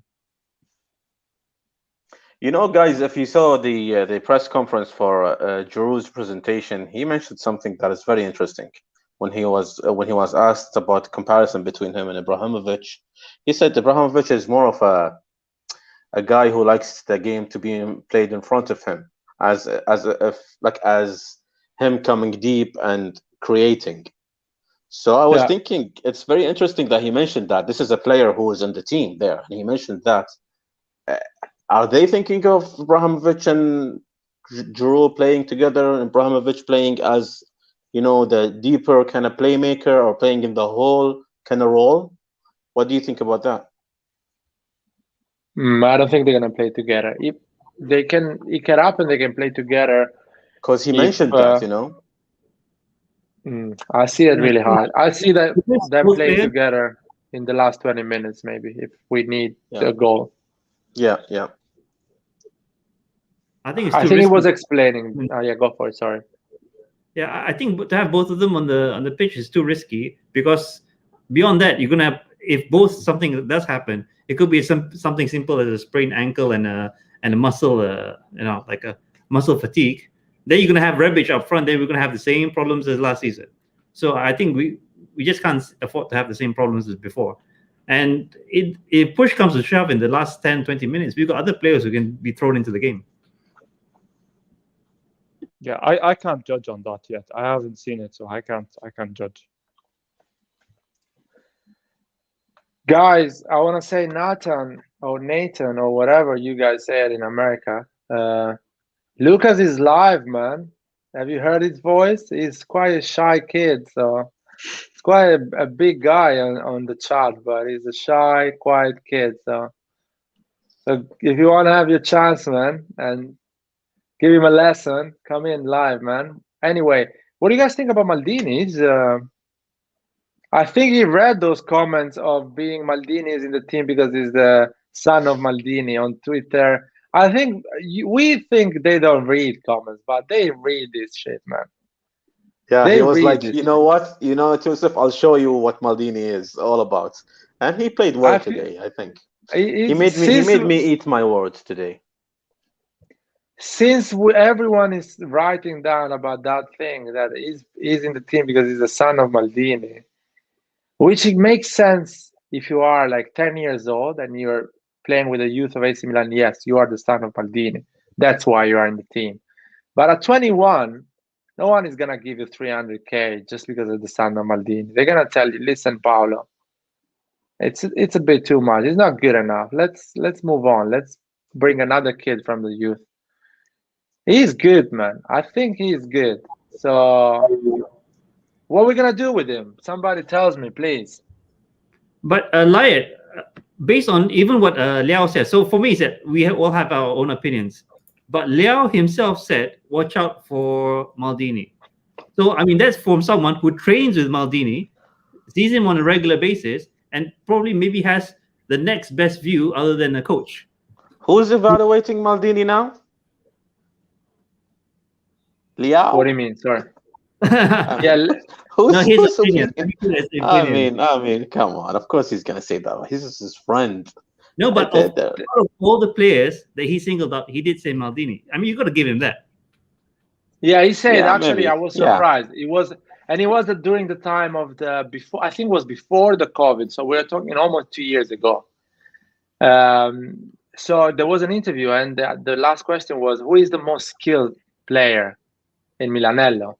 And he had a thought like almost 20 seconds, and he say Daniel Maldini and everybody was shocked. And looking at the kid now, probably he's showing something in the training ground that is staying to the first squad. And I hope we sell Krunic and Casti so he can play more. I know you guys hate Krunic and Casti, but I want Krunic and Casti to leave, not because I hate them, but because I want Maldini to play more. Yeah, and and I didn't get to watch the game yet today, but yeah, I listened on the follow along, and judging from like the past videos, Tonali, Pobega, and Maldini have been getting better, but that's because they've been consistently playing, and as they can get consistent, 20, 30 minute game time each, maybe not each game, but every other game, they're gonna be even better, because that's all these players are missing is consistent game time. It doesn't matter how good you are in practice. If you do not play, you will not be in game shape, plain and simple. And game shape does not mean fitness wise. It means being able to get in, thinking fast, right, thinking and things like that. So yeah, Pobega played 90 minutes, so I like that he played for the full 90 minutes. Nathan, this is the issue that I've had, and I'll be honest, in case people don't know, I was purely out last season for this exact reason. There are games last season where we were in a comfortable position and these young players didn't get a chance to play. And I said the same thing. Why didn't Hauge get a chance? Why didn't Maldini get a chance? And that's my problem. You guys, before I jumped on, you guys were saying, at the end of the games or whatever, we have players that we can stick on to help the team.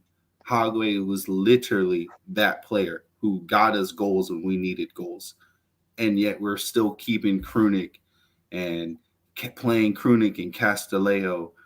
And even I heard y'all say that Salamakers got put on the left wing.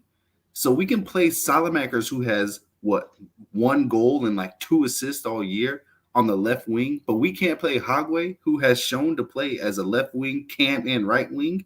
Like, get out of here, man. Like, those are the things that make me continue to say Pioli is not the way forward. I think the reason why they got rid of Hauge is because they have 3 players on the left wing. They have Rebic, Leao, and Hauge. Yes. So you have to sacrifice one, because they want 2 players in each position. But I would sell Rebic, not Leao. Let me ask you this. We still need a cam, right? A number 10. Yeah. Hauge has shown to he can play as a 10. You remember when Hauge scored against us in the Europa League?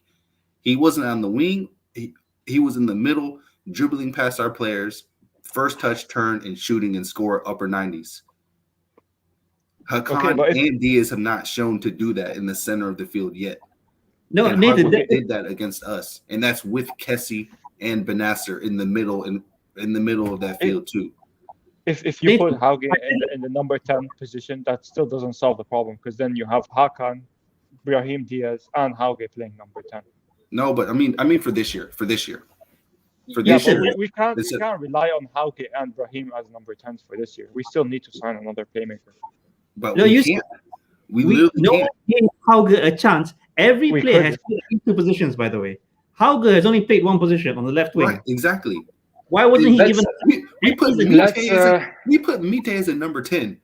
I don't care. I don't care what everyone has their opinions. I expect your opinions, but Pioli played Mite as a number 10, Krunic as a number 10 and a left winger over Hauge. Like, nah, man. That's unacceptable. And we do need a cam. We do need a new number 10. But and the only way we're gonna get a cam is if we sell Hauge. That's the thing. For 12 million, we can't even spend 10 million. That's just 12 million. Where are we gonna get the other The other No, 13 million for Vlasic. I'm sure we're gonna buy a number 10. I mean, we're not selling Auge. We're not waiting to sell Auge to get the money. We're waiting to sell Auge to get rid of a player, so we don't have 35 players in Milanello during the season, but we have 26. So we need to get rid of some bodies, and it sounds really bad the way I'm saying it. But basically, we need to get rid of Casti, Krunic, Auge, so Maldini, and the new number 10 and the new right wing can actually be in the squad. And we have a 26. Because you cannot give to Pioli too many choices. It's gonna bring a lot of confusion.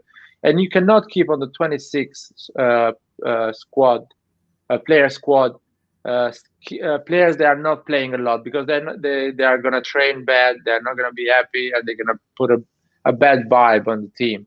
So you need to get rid of these players before you put in people. Now they got rid of Auge, now they can put in another player. They're going to get rid of Casti, they're going to put in another player. So the number is the same, but more quality. Have Auge you is got gone. any offers for Casti? I heard Spezia wants Krunic because they are not getting back Pobega, so they need a player probably, and probably AC Milan is thinking to give Krunic, which is a different player from Pobega. I don't know what they're gonna do with that. Maybe Krunic was upset today. That's why he did that take. He's upset because he's leaving. You never know. So if we keep He really wants to go. That's what. If we keep selling those players, like let's say we do sell Krunic and Castillejo, we still need a right winger and a cam. That's still two positions that are still either need a backup or a person who's going to come in and start. Maybe not so much for Cam to be a starter, but for the right wing, a person who can come in and be a starter. So again, we don't have the money. Yeah, I just want to add on. We could have the money if we somehow. We have the money. We have the money. We have the money because James Rodriguez is around 10 million. He doesn't fit the system. And Ziyech is on loan, man. He's a loan. Ziyech is a loan.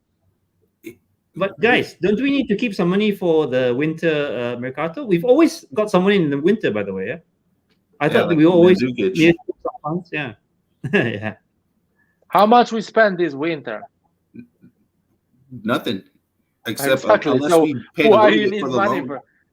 Yeah, why you need money? We paid like the salary of Mandzukic. We paid 500,000 for Mate for the loan, and Tonali and Tomori came on loan. So why you need money for winter? Loan, right? Yeah, but it's like 500,000, man. 500,000.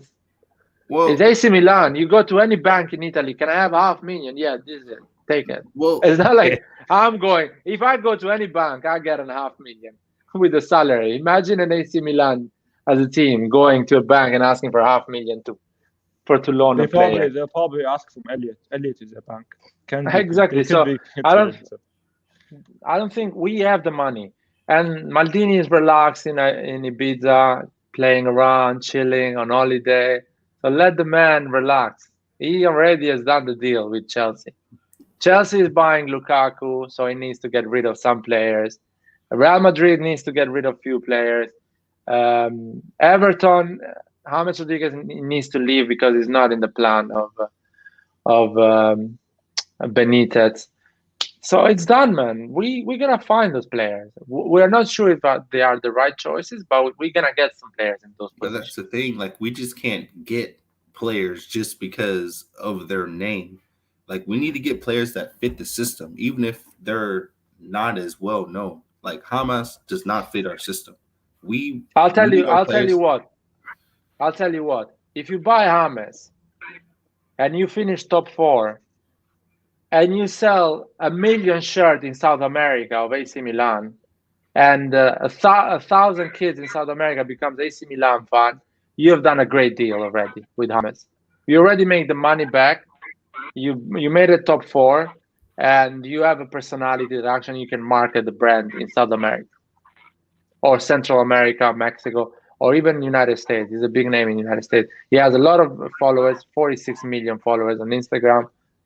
almost 100 million followers around those platforms. So it's already a good deal. Hopefully he's signing because he can play at the level of Diaz or a bit better. Why not? He's better than Chalanov anyway. He is better. Good evening. Good evening, Lark. And Oh, I saw Lucas. your comments. Yes, you were like, Lucas is a shy kid. He's a keyboard warrior.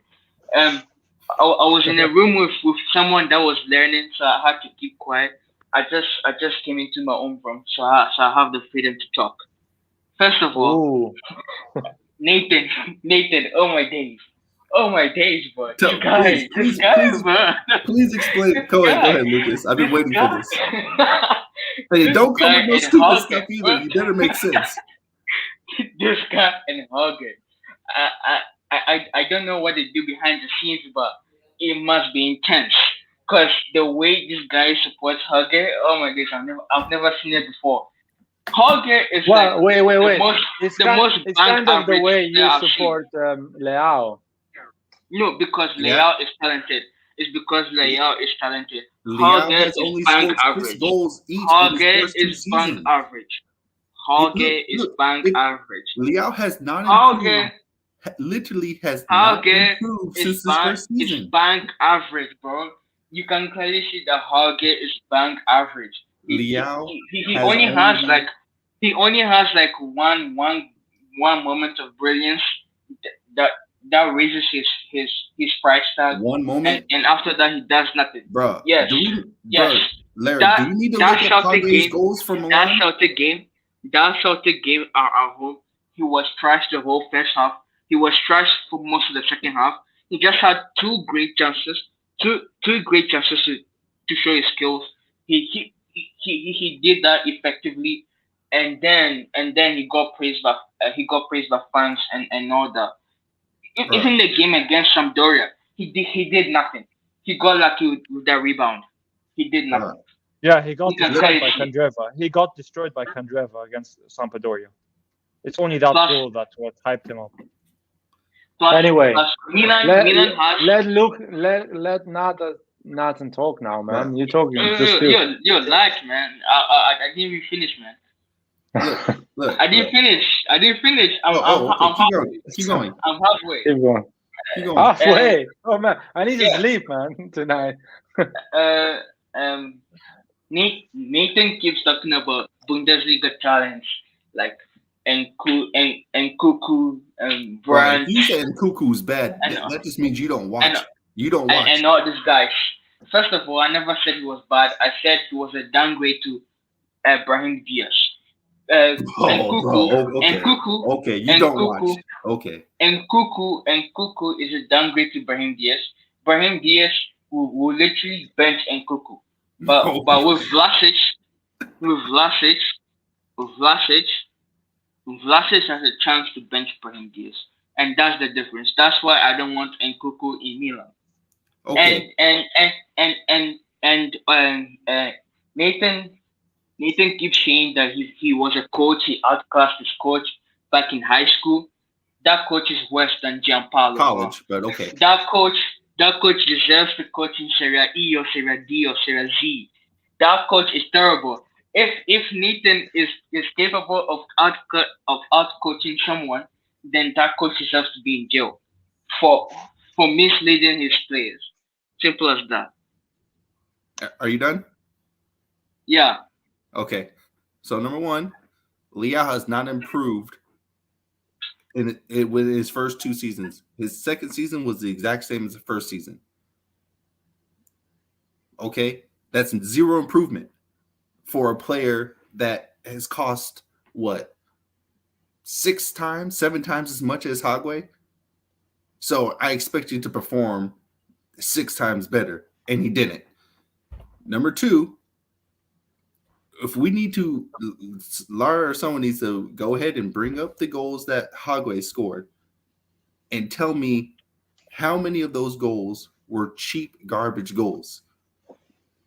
Because each goal that he's been scoring, he's dribbling 3 people and putting it to the back post. When he played against Milan, he even made Kessie look like a child. And how many players can we say made Kessie look childish?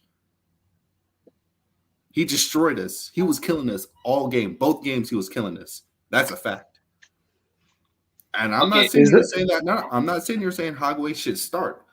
But you can't tell me that he should not be getting more minutes over Krunic and Castillejo and Salamakers, who literally have like a combined goal of like 4. Like, if we can give Leao 2 seasons to play the exact same way, we can give Hogway more than just what he did. And don't forget, Hogway was already playing his season in Norway. Bodo Glimt was already well on its way. So he had no rest in between seasons. He just continued from one season to the next. Like, your body's going to be tired. Your performances they're going to dip. You're going to have performance dips. Like, that's... He was benched, man. He didn't even play a lot of games. He was benched. So he did have some rest. No, I'm talking about Bodo Glimt. Oh. Yeah. So when he came to our team, he didn't play much. Like, there was this period where it was like a month or so where he didn't play at all. So that's you can consider that rest for him. Yeah. But I mean, you still played a whole season before, or you still played a lot. And he has the goals. Like, you can't, I don't want to sit here and be like one league's better than the other. Clearly, Italy's better than Norway. But, you know, we can also say the same thing of teams like Salzburg. The Italian league is much harder than their league. But look at Holland and Dhaka and some of the other players they have that perform there and performing at other big teams. So I don't want to use, you know, one league is better than another league because, you know, a lot of good players come from these small leagues and they perform. And then in terms of coaching, bruh, come on, man. Pioli didn't make a change until his back was against the wall. He was forced to make that change. If he would have had the foresight to make those changes when the team was first started having the dip, I'm not saying, you know, you don't change your system at the first sign of trouble. But after, you know, 3 games, it's time to make a change. And it took him too late to make those changes. Remember, yes, we had injuries, but your system needs to fit the players that you have available. And if those players cannot play, like I'll say, we'll use Leao. Leao apparently did good today, but we cannot play long ball into Leao's feet because he's physically not able to hold the ball up like Zlatan or Giroud, right? So why would you play that tactic with him? That's not the right system. You see what I'm saying? It took Pioli too long to figure some of these things out. You don't need to be a coach to even figure that out. You just need to have a footballing brain. Okay. You said it took him long to figure these things out. If he had a baby and the baby's diapers were about to... What? Bro, stick to Milan. I don't care about a baby, bro. Stick to Milan, bro. I'm giving an example. No way. Get out of here with that, bro. Get out of here. Man, no one of us is ready to have a baby here, man. Bro, get out of here with that, bro. If the baby's diapers were not dirty yet, but they were about to be dirty, would you still change it? Would you change it then? Well, or would you wait longer? I'm helping you out because your analogy is, I understand what you're trying to do. Would you wait longer? Would you wait longer for the diapers to be fully dirty than change it, or just wash diapers consistently and pay for more diapers? I understand your analogy, but you're going about it the wrong way. I can help you out. I don't need your help. I want to say something. As long as your back is against the wall, you make changes. But as long as it's not, you don't need to make changes. There's no pressure to make changes. Bro, we went from 11 points ahead of Inter. That's because we had Salas Makers as our right winger. That's because we had Salas Makers as our right winger. Oh, yeah, exactly. We need a right winger, right? So in December or January, the coach who should know this team the best because he coaches them every day should say, I need a right winger, make it happen. I don't care if it's a loan. I don't care if it's a young player that we haven't heard of. Go get me a right winger. Pioli is not that guy. Struggling.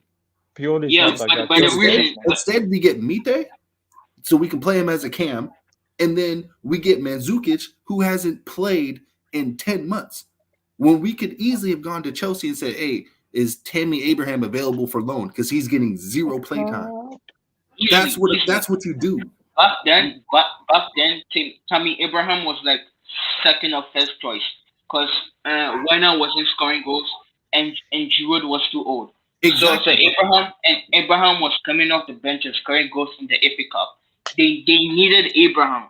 There was no way they were going to allow Abraham to.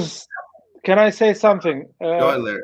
We need to remember that this is not a video game; it's real life. So basically, how it works in a dressing room is that Hauge is somebody that comes a new player, you know. So there is already relationship between Pioli and Casti, Selemakers, Leao, and Krunic. He already knows those players better, so he's giving them more credit than Hauge when he comes in. Second thing, Leao has a better agent than Lucas. Can you put on mute, please? Because I'm hearing myself. Leao has a better agent as well than Auge, Jorge Mendes. So they need to keep it in a good relationship with Mendes. So they cannot bench Leao and play Auge more. And another thing is that I think Auge, his personality is quite shy. So he never really totally adapt to Italy, to AC Milan as a group, as a collective, and he's one of them that you can actually sell. So basically, no one wants Krunic, no one wants Caldara, no one wants Conti, no one wants Samu Castillejo, and you cannot sell Maldini because you need someone coming from the Primavera. So Auge is the only one we can sacrifice. And unfortunately, maybe Pioli, in an ideal situation, would sell. If that was a video game, Pioli would sell Krunic, Casti, Conti, get rid of all of them and keep Auge. I don't think but because it's real life. He said he wants to keep Krunic. No, I don't. We really don't know. We really don't know what he really thinks. We really don't know what he really thinks. Like, we have two bumps out of 3 in the left winger row. Rebic and Hauge. Leao is the only good left winger that we have. Rebic, he's overrated by Milan fans. He isn't that good. He is good. He is good as a second striker. No, he's average as a second striker, and he's bad as a left winger. So I think this is his last season in Milan before Milan actually shows. Hauge, on the other hand, Nathan was talking about, he dribbled past Casey, he did this, he did that. Casey didn't know who Hauge was. No one knew who Hauge was. No one knew who Bodo. No one knew who Leao was, and he still was garbage. So it was harder to, he was unpredictable. I should say, yeah, that's the word I should say. Hauge was unpredictable, and when teams start to catch up to him, he can't do anything. Simple as that. Against Juve in 2 seasons. Against Juve, I remember the game against Juve and Torino. Hauge was invisible. He didn't do anything. He didn't even touch the ball.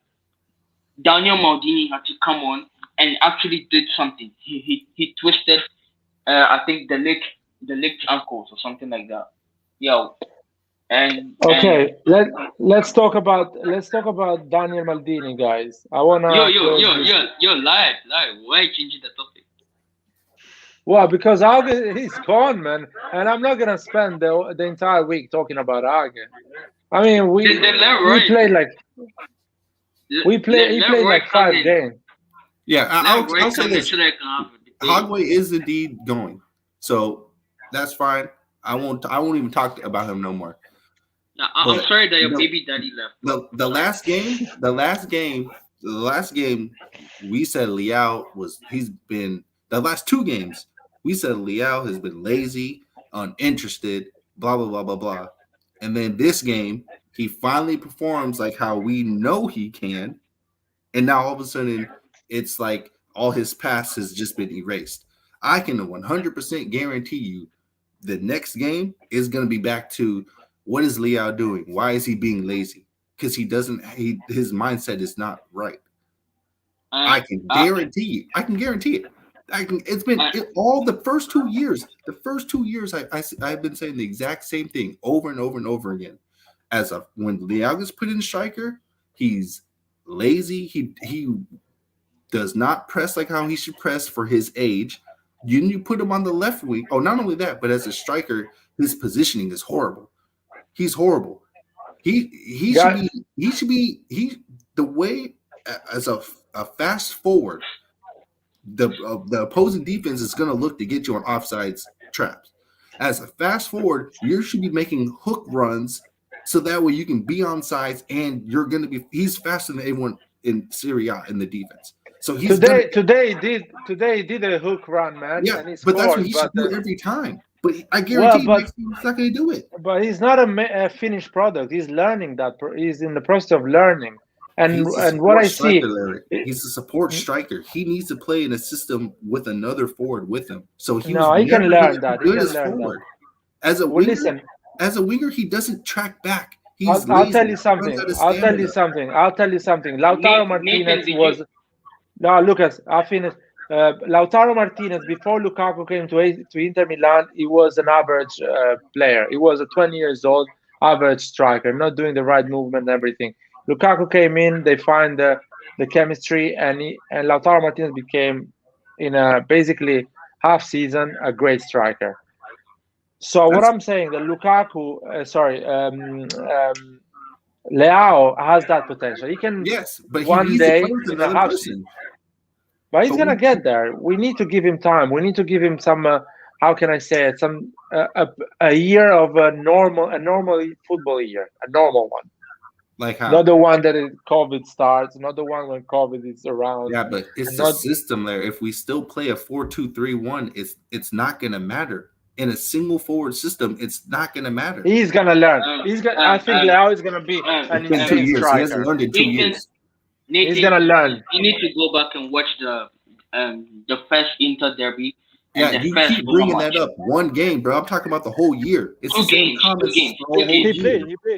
The reason why Leao, I'm sorry, I forgot your name, but you can come back after I see this. The reason why Leao is still here is because of his talent. He has 10 times more talent than Hauge, than your baby mama. Oh no, sorry. Sorry, lie. He has 10 times more talent than Hauge. Okay. So that's the reason why he's more skillful than Cutrone too, right? We can all agree he's more skillful than Cutrone? Yes. So why is it that Cutrone coming off the bench was repeatedly getting 10 goals a season? Leao has only got 6 goals per season. His first 2 years. Because Leao is not a striker. No. Leao's more skillful. He's more skillful. Yes. So that's all that matters. He's more skillful. But Cutrone has more goals because Cutrone understands how to play forward. Plain and simple. Yes. Okay, then. So what are we talking about then, bro? What are we talking about then? Cutrone would have been better than Leao right now. You can't compare Cutrone to Leao. Yes, I can. They play forward, bro. They play forward. They play different positions. We're playing no. Leao's been put in forward. Leao has been put in center forward, the same position Cutrone was playing. So what's the problem? Cutrone can score goals from the bench with less time than Leao had. Can you imagine if we gave Cutrone the same game time as Leao? As a starter? Bro, this is from the bench. We're talking from the bench, bro. Cutrone came in, he was getting like 15 minutes, and he was scoring goals. He understands, but I promise you, as a forward myself, I'm telling you, a person who is not a true forward does not know how to make the proper runs. He does not have a forward's footballing brain, bro. I promise you, that is how it works. You can put anyone in forward, but you can see when a person does not know how to play forward. Plain and simple. So you're saying you'd give Cutrone more minutes than Leao? Bro, Leao literally starts, bro. No, he comes from the bench. Bro, we already said we had a bunch of injuries last year. Leao was playing as center forward for many games.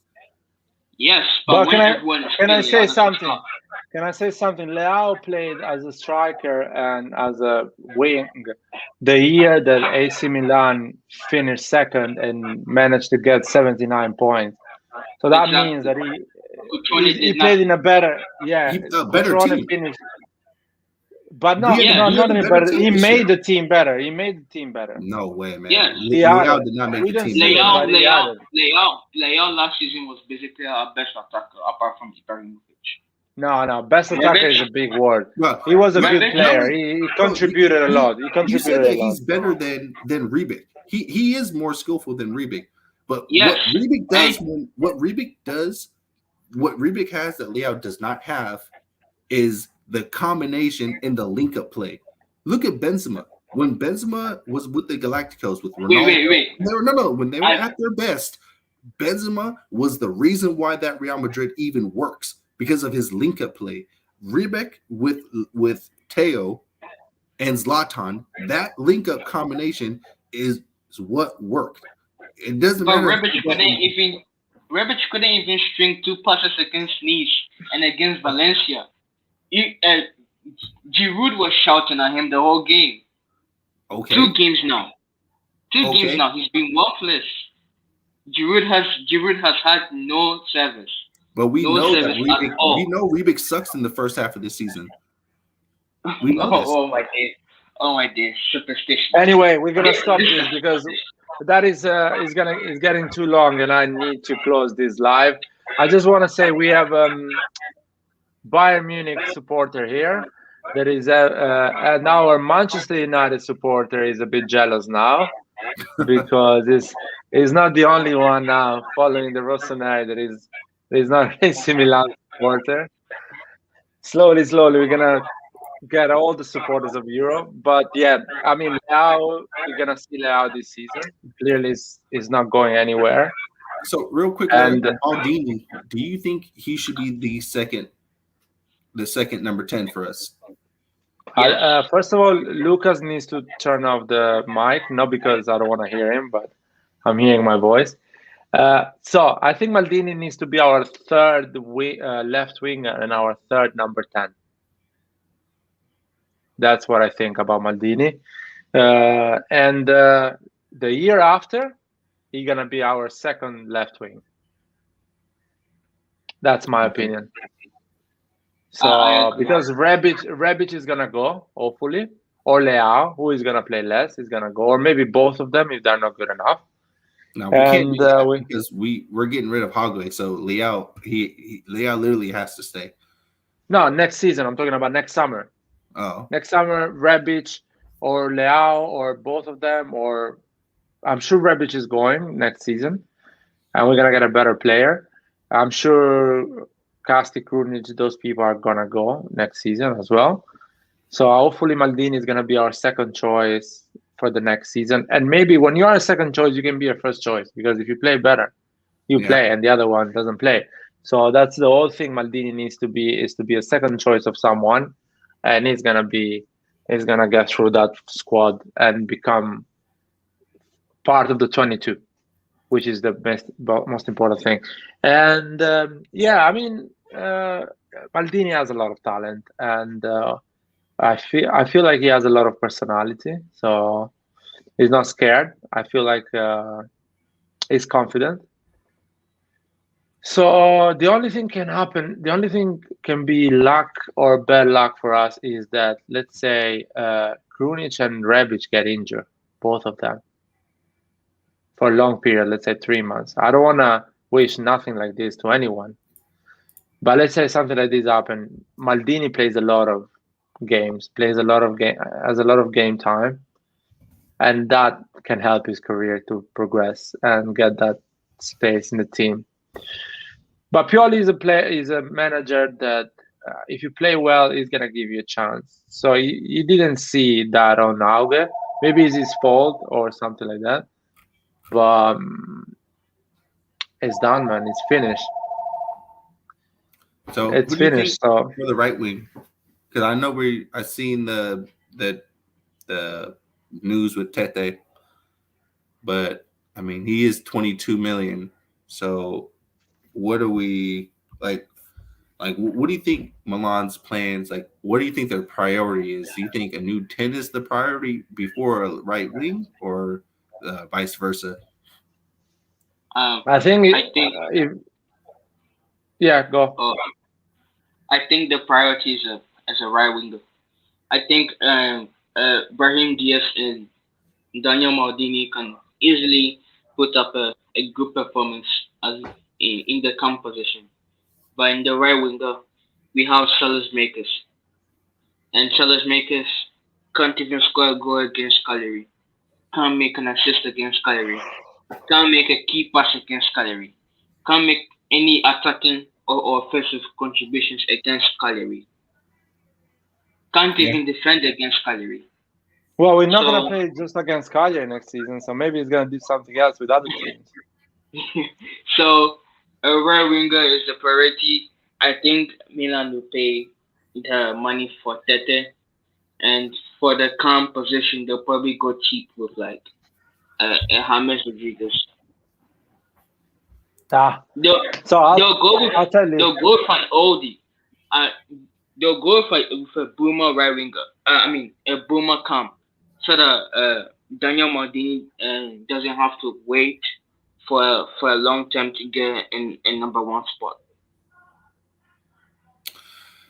And I can't remember how long ago. It was probably a few months, but I read something about Milan is scouting like 100 people or something. How good do you think our scouts can be if we are struggling to find, like, we can't even get like added from the French league? So, like, what's up with our scouting system? Because we're not really finding, gems for the attacking department. I want to answer this one. Okay, guys.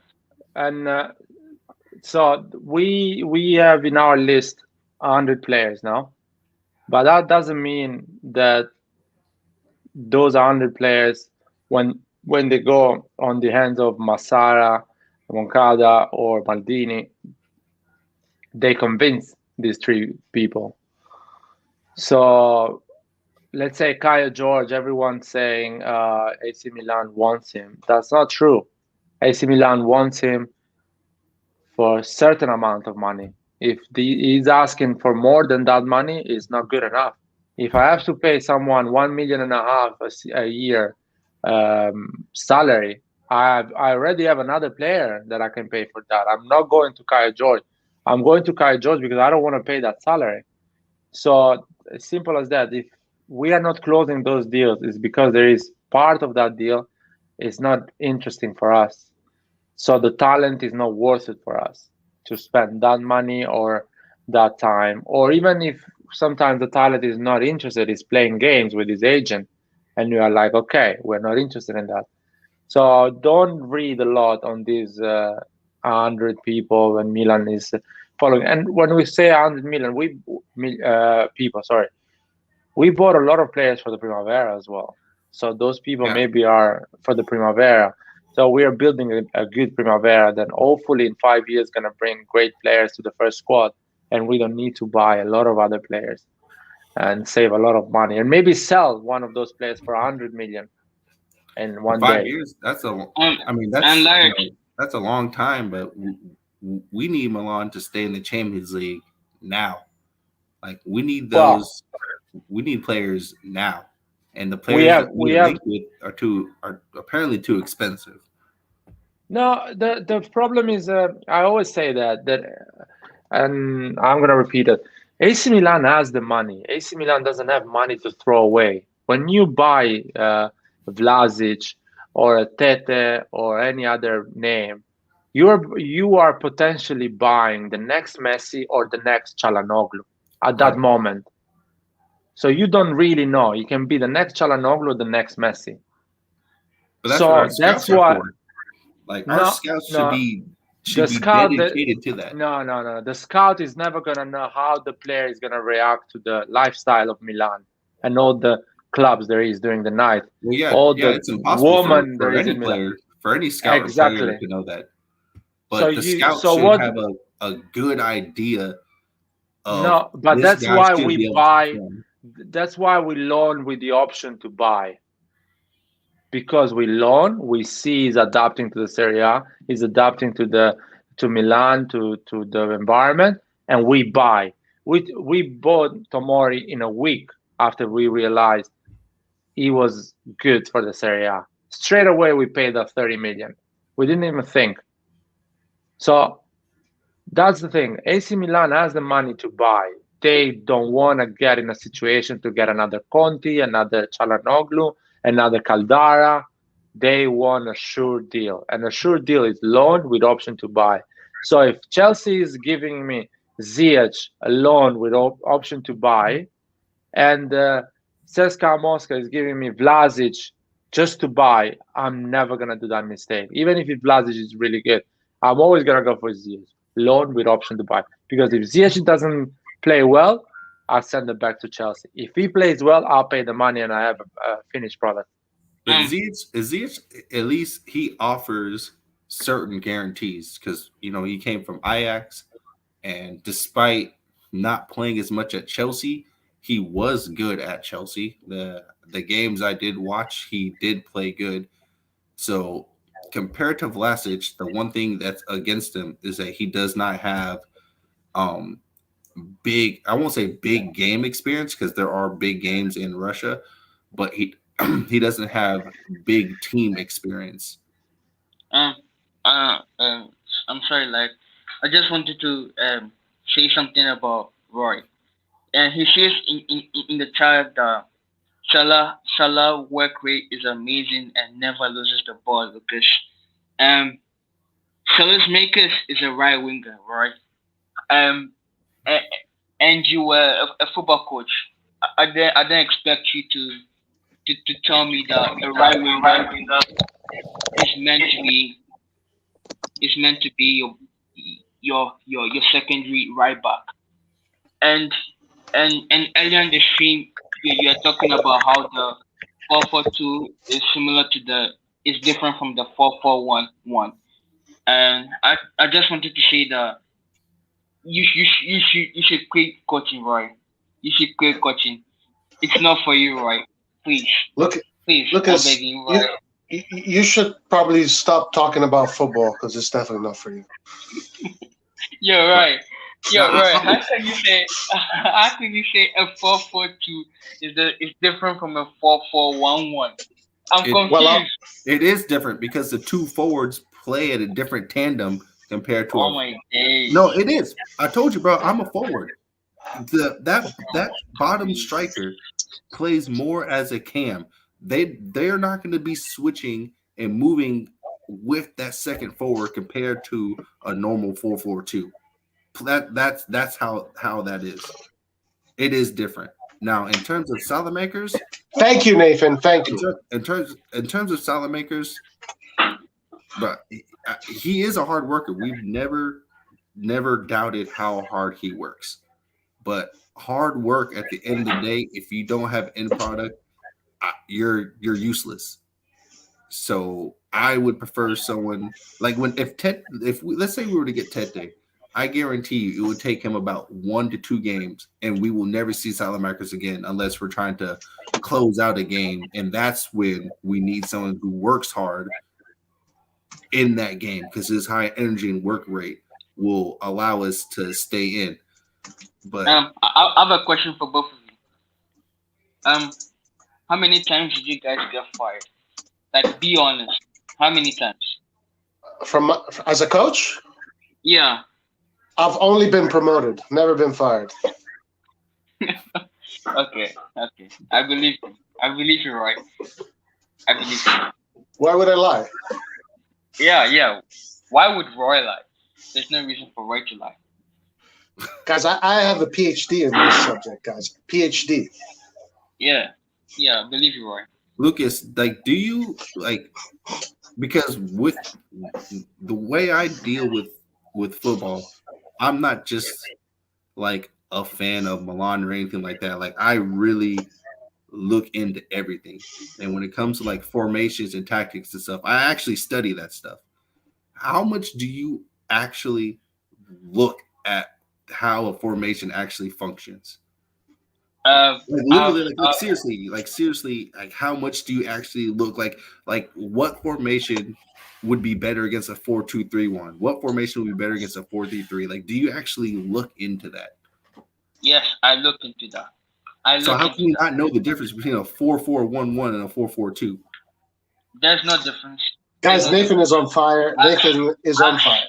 Look, Roy will agree with me with this. He will agree with tactics and formations. Roy will agree with me 100% on almost everything.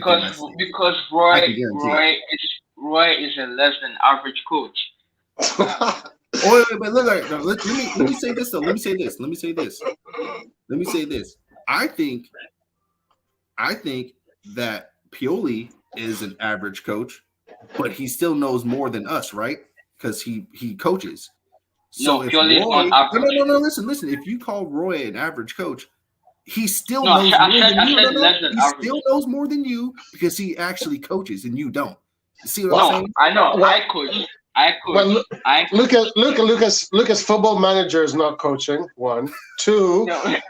The fact that you said a 4-4-1-1 is different than a 4-4 is the same as a 4-4-2-2. That already makes you fail your exam, your coaching exam. No, bro, it's the same thing. There is a second striker and a striker. In a 4-4-2, there is a second striker and a striker. In a 4-4-1-1, there is a striker and a second striker. And it's not even you have no clue what you're talking about. It's not even a 4-4-1-1. Don't know what you're talking about.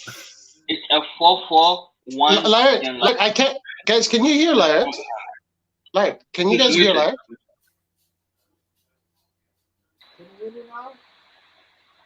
Oh, you sound like you're far from the mic. Yeah, barely hear you.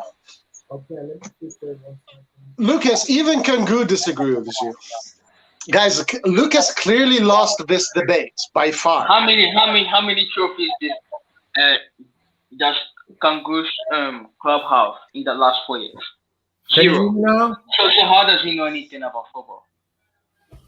Yes, it's better live. Kangu's the Manchester fan, right? Yeah, and his club has won nothing. They lost an EO final to Villarreal. So what Kangu says isn't. Lucas, technically the club you support has won nothing, man. So AC Milan has not gotten to a Europa or Champions League final since we won the Champions League. That's because I'm not the coach of AC Milan. If I was the coach of AC Milan, we would have won the league last season. We would have won the EO last season, and we would have made the Champions League what would your tactical setup be for Milan? I bet Lucas can't even win the Champions League on amateur level on FIFA. A 4-2-3-1 would be my formation. 4-2-3-1. Yeah. But you're just saying what we already do. But the 4-2-3-1 is not. It's a good formation, but really the players we have, we really can't play that formation properly. We already said Salamakers is no good at that right wing, but that's all we had, him and Castillejo. So you're still going to run into the same problems. You see what I'm saying? Like, hey, no. I want to say one last thing. I want to say one thing, then I got to go. Last thing. Lucas, if you want lessons from me on coaching, just write a check and I'll give you some lessons. All right, all right, guys. See you next time. See you next time. Cash app, Roy. That's what we do now. Cash app. So we have Core Football TV here. What do you want to say, man? Nah, I said, what's up? What's going on, guys? What's going on, man? Yeah, proud of what you guys are doing. We're doing well, man. And knowing just the fact that we're going to play Champions League next season and beat Bayern like every time we do in Champions League, that makes me feel better. No more Lazio for you guys this season. You're going to get AC Milan, so be careful. Core, you're Bayern? They're better Italian side than whatchamacallit. Still, we beat you guys. Even if we're not better than other sides, we still beat Bayern. Yeah, historically, Milan does have a good record against the German clubs. So yeah, we have a good record. But I just banter. I'm just kidding. Of course, Bayern is a tough team, man. It could be like a mentality thing. Like it's weird. Like even like the national team, it's like Germany usually. I don't know what it is. I don't know. I mean, I think it's different. It's different this time out because there's a lot of Milan doesn't have like the star players all around their team. Yeah. So it's like I feel like that's what's gonna make the difference if, let's say, we go out there and we play against you guys. It's like, it's more about like, world class and all that. So well, Cora, I'll say this. Your football. Yeah. I'll say this. You played Napoli this past weekend, right? Bro, it's just a preseason, man. It's just yeah. You played them this past weekend, right?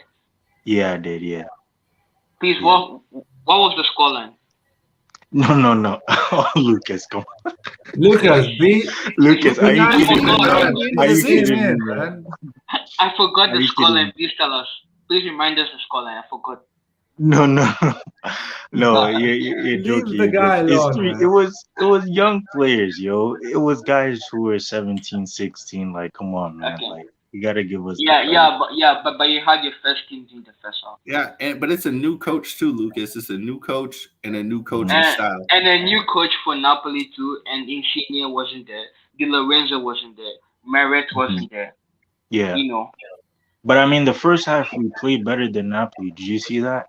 You didn't see how all over Napoli in the first half? Yeah. Napoli started well, then you guys took over them. Do you guys have any player to give on loan with option to buy for us this season?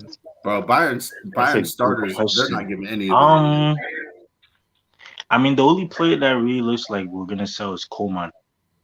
Ooh. Yeah, Coman looks like there's a player that we would like to sell this season. And I actually think if he went to a team like Milan, he could be a star player.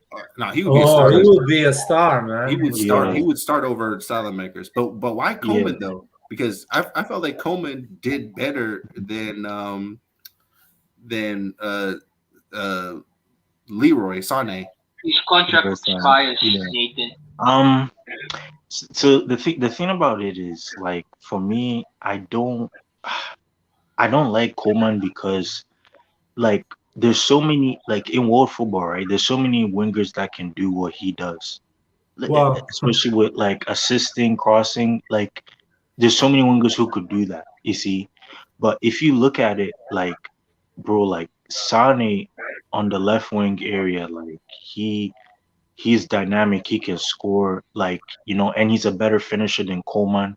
I just feel like if Sane is a better left winger than Coman in terms of scoring, then why not just cash in on Coman? Although, yes, he's had some really good moments and so forth, but again, it just like he just isn't. He's not the Coman that, like, for example, his finishing against PSG in the second leg was atrocious. Like, he was part of the reason why we lost, because he had so many chances to put the ball in the back of the net, and his finishing just keeps letting him down. So I really, really think we should just sell him this summer. But who's y'all's secondary? Like, who's y'all's backup wingers? Okay, so for what I'm hearing, I'm thinking it's gonna be there's this 21-year-old from Ajax. I think AC Milan might be interested in him. Is it Anthony? He played in the Olympics. Anthony. Yeah. He's Anthony Lopez from Brazil, right? Yeah. He plays as a right winger. Yeah. He's good, man. He's good. If we get him, it will be Gnabry playing right wing, and then I think it would be Sane. Sane could play there too. If we don't get him and we get Callum Hudson-Odoi, it would be a really good steal. I think Hudson-Odoi is one for the future, and I think like he just needs play time. Yeah. Do you watch Milan play? No. But I'm gonna bring up a point about. You can say no, man. If you. Oh, I did. To be honest, I only watch Milan play when they play against like Inter or Juventus. I don't see them play against all these like small that's teams. fine. But Yeah. do you remember like how like the game was? Because we played the same formation as Bayern, a 4-2-3-1. But when Bayern plays, y'all's wingers never ever stay on one side of the field. Yeah. And Milan's wingers are, and this is Pioli's tactic. They stay in their designated spot and they do not leave. The only free flowing person is the cam, because he has to cover the distance between in the middle and with the wingers. But in Bayern, y'all's that three that's behind Lewandowski can all rotate, and they do it all game. And that's the whole point, is what I've been trying to say when it comes to the types of players that AC Milan needs to get, because our players do not, and they're just simply not capable of, they're not athletic enough to actually play like how Bayern plays, because we want to play like how y'all play, but we just don't have the players to do that. And we don't have That's okay. So like for me, I think the thing about AC Milan is like, I just think that like how do you say this? Like if you look at it, right, like you could because there was a time when Liverpool didn't have, they had average players just like you guys. You see, Liverpool had average, but they didn't have like the star-studded players and so forth. Yeah, y'all rebuilt for a very long time. I remember y'all were trying to cut y'all's debt and stuff. Like, you guys are one of the only like debt-free clubs in Europe. So yeah, I remember. Yeah. So like for me, I think, this is me personally, I think this would be a successful season for Milan. If Milan can get to Champions League in quarterfinals, possibly win like a Coppa Italia and qualify for the Champions League next year, this season after, I think that's a good season. I think that's a good, because with the players that Milan have, they don't, like, for example, Milan don't have a Neuer or a Lewandowski or a Kimmich. You understand what I'm trying to say? So your players are dynamic. We don't have dynamic enough players. You see, and that's the thing too. So I just think that you just have to kind of like get players like Komanish, someone who I'm not okay. Coman is one-dimensional, but also he's improved, because what he does is like he also tries to score goals.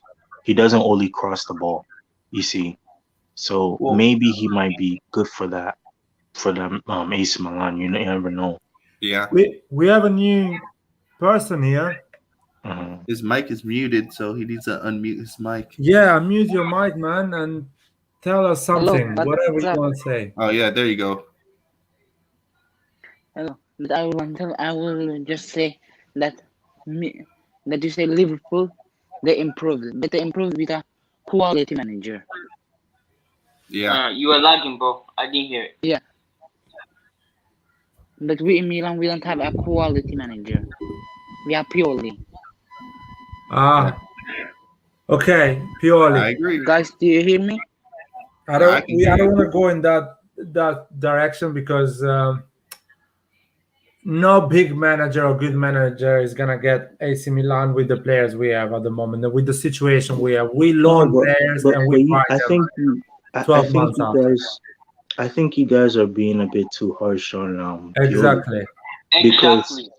Because look at this. Like, to be honest, like, who would have thought like Milan would finish second in Serie A, reach Champions League? Like, this is it's a miracle, So like for me, if what's the guy who went there? Gianpaolo couldn't do it. This guy couldn't do it. From Fiorentina. Montella couldn't do it. He's the only manager. Pioli's the only manager to get you back to the Champions League. Like, I think he's very underrated, and you guys probably have to give him time to rebuild the team the way he wants it. It's not gonna be, how do you say this? The first season back in the Champions League, you don't expect too much. You understand what I'm trying to say? Yeah, we're the hardest group. But Core, this is the thing. Mm-hmm. Pioli has a reputation, and his reputation is the teams that he always takes over always are doing good, and Right. then every single season, at some point, no matter what team it is, they start failing and they fall off. Not gradually, they fall off hard. Now, I keep saying that Pioli has no plan B, but in these preseasons, he is showing me something different, and because he's showing me something different, I'm going to give him the benefit of the doubt.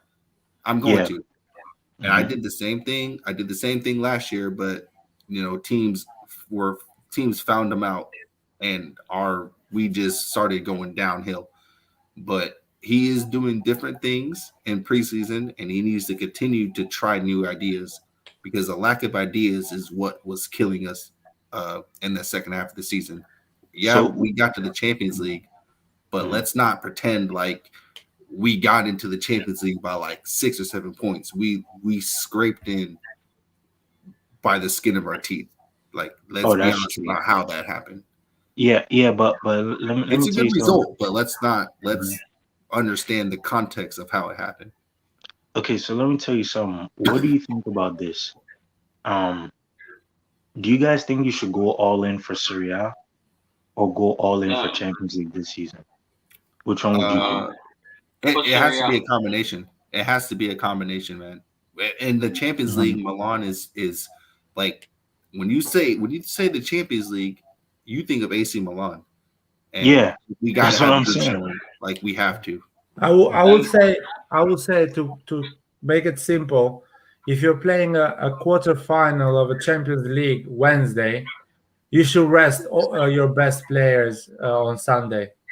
I agree. No matter what is the game on Sunday for Serie A, no matter what is the stake you're playing in Serie A. It depends on the situation too, Larry. Like, if it depending on where we are points wise.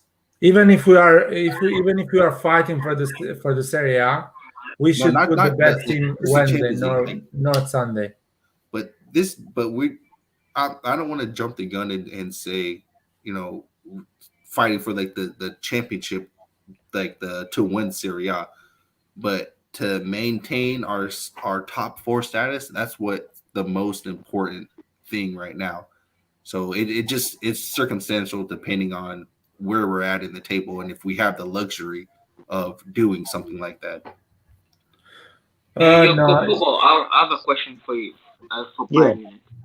Yeah. Do you see any Bundesliga teams competing with Bayern for the Bundesliga?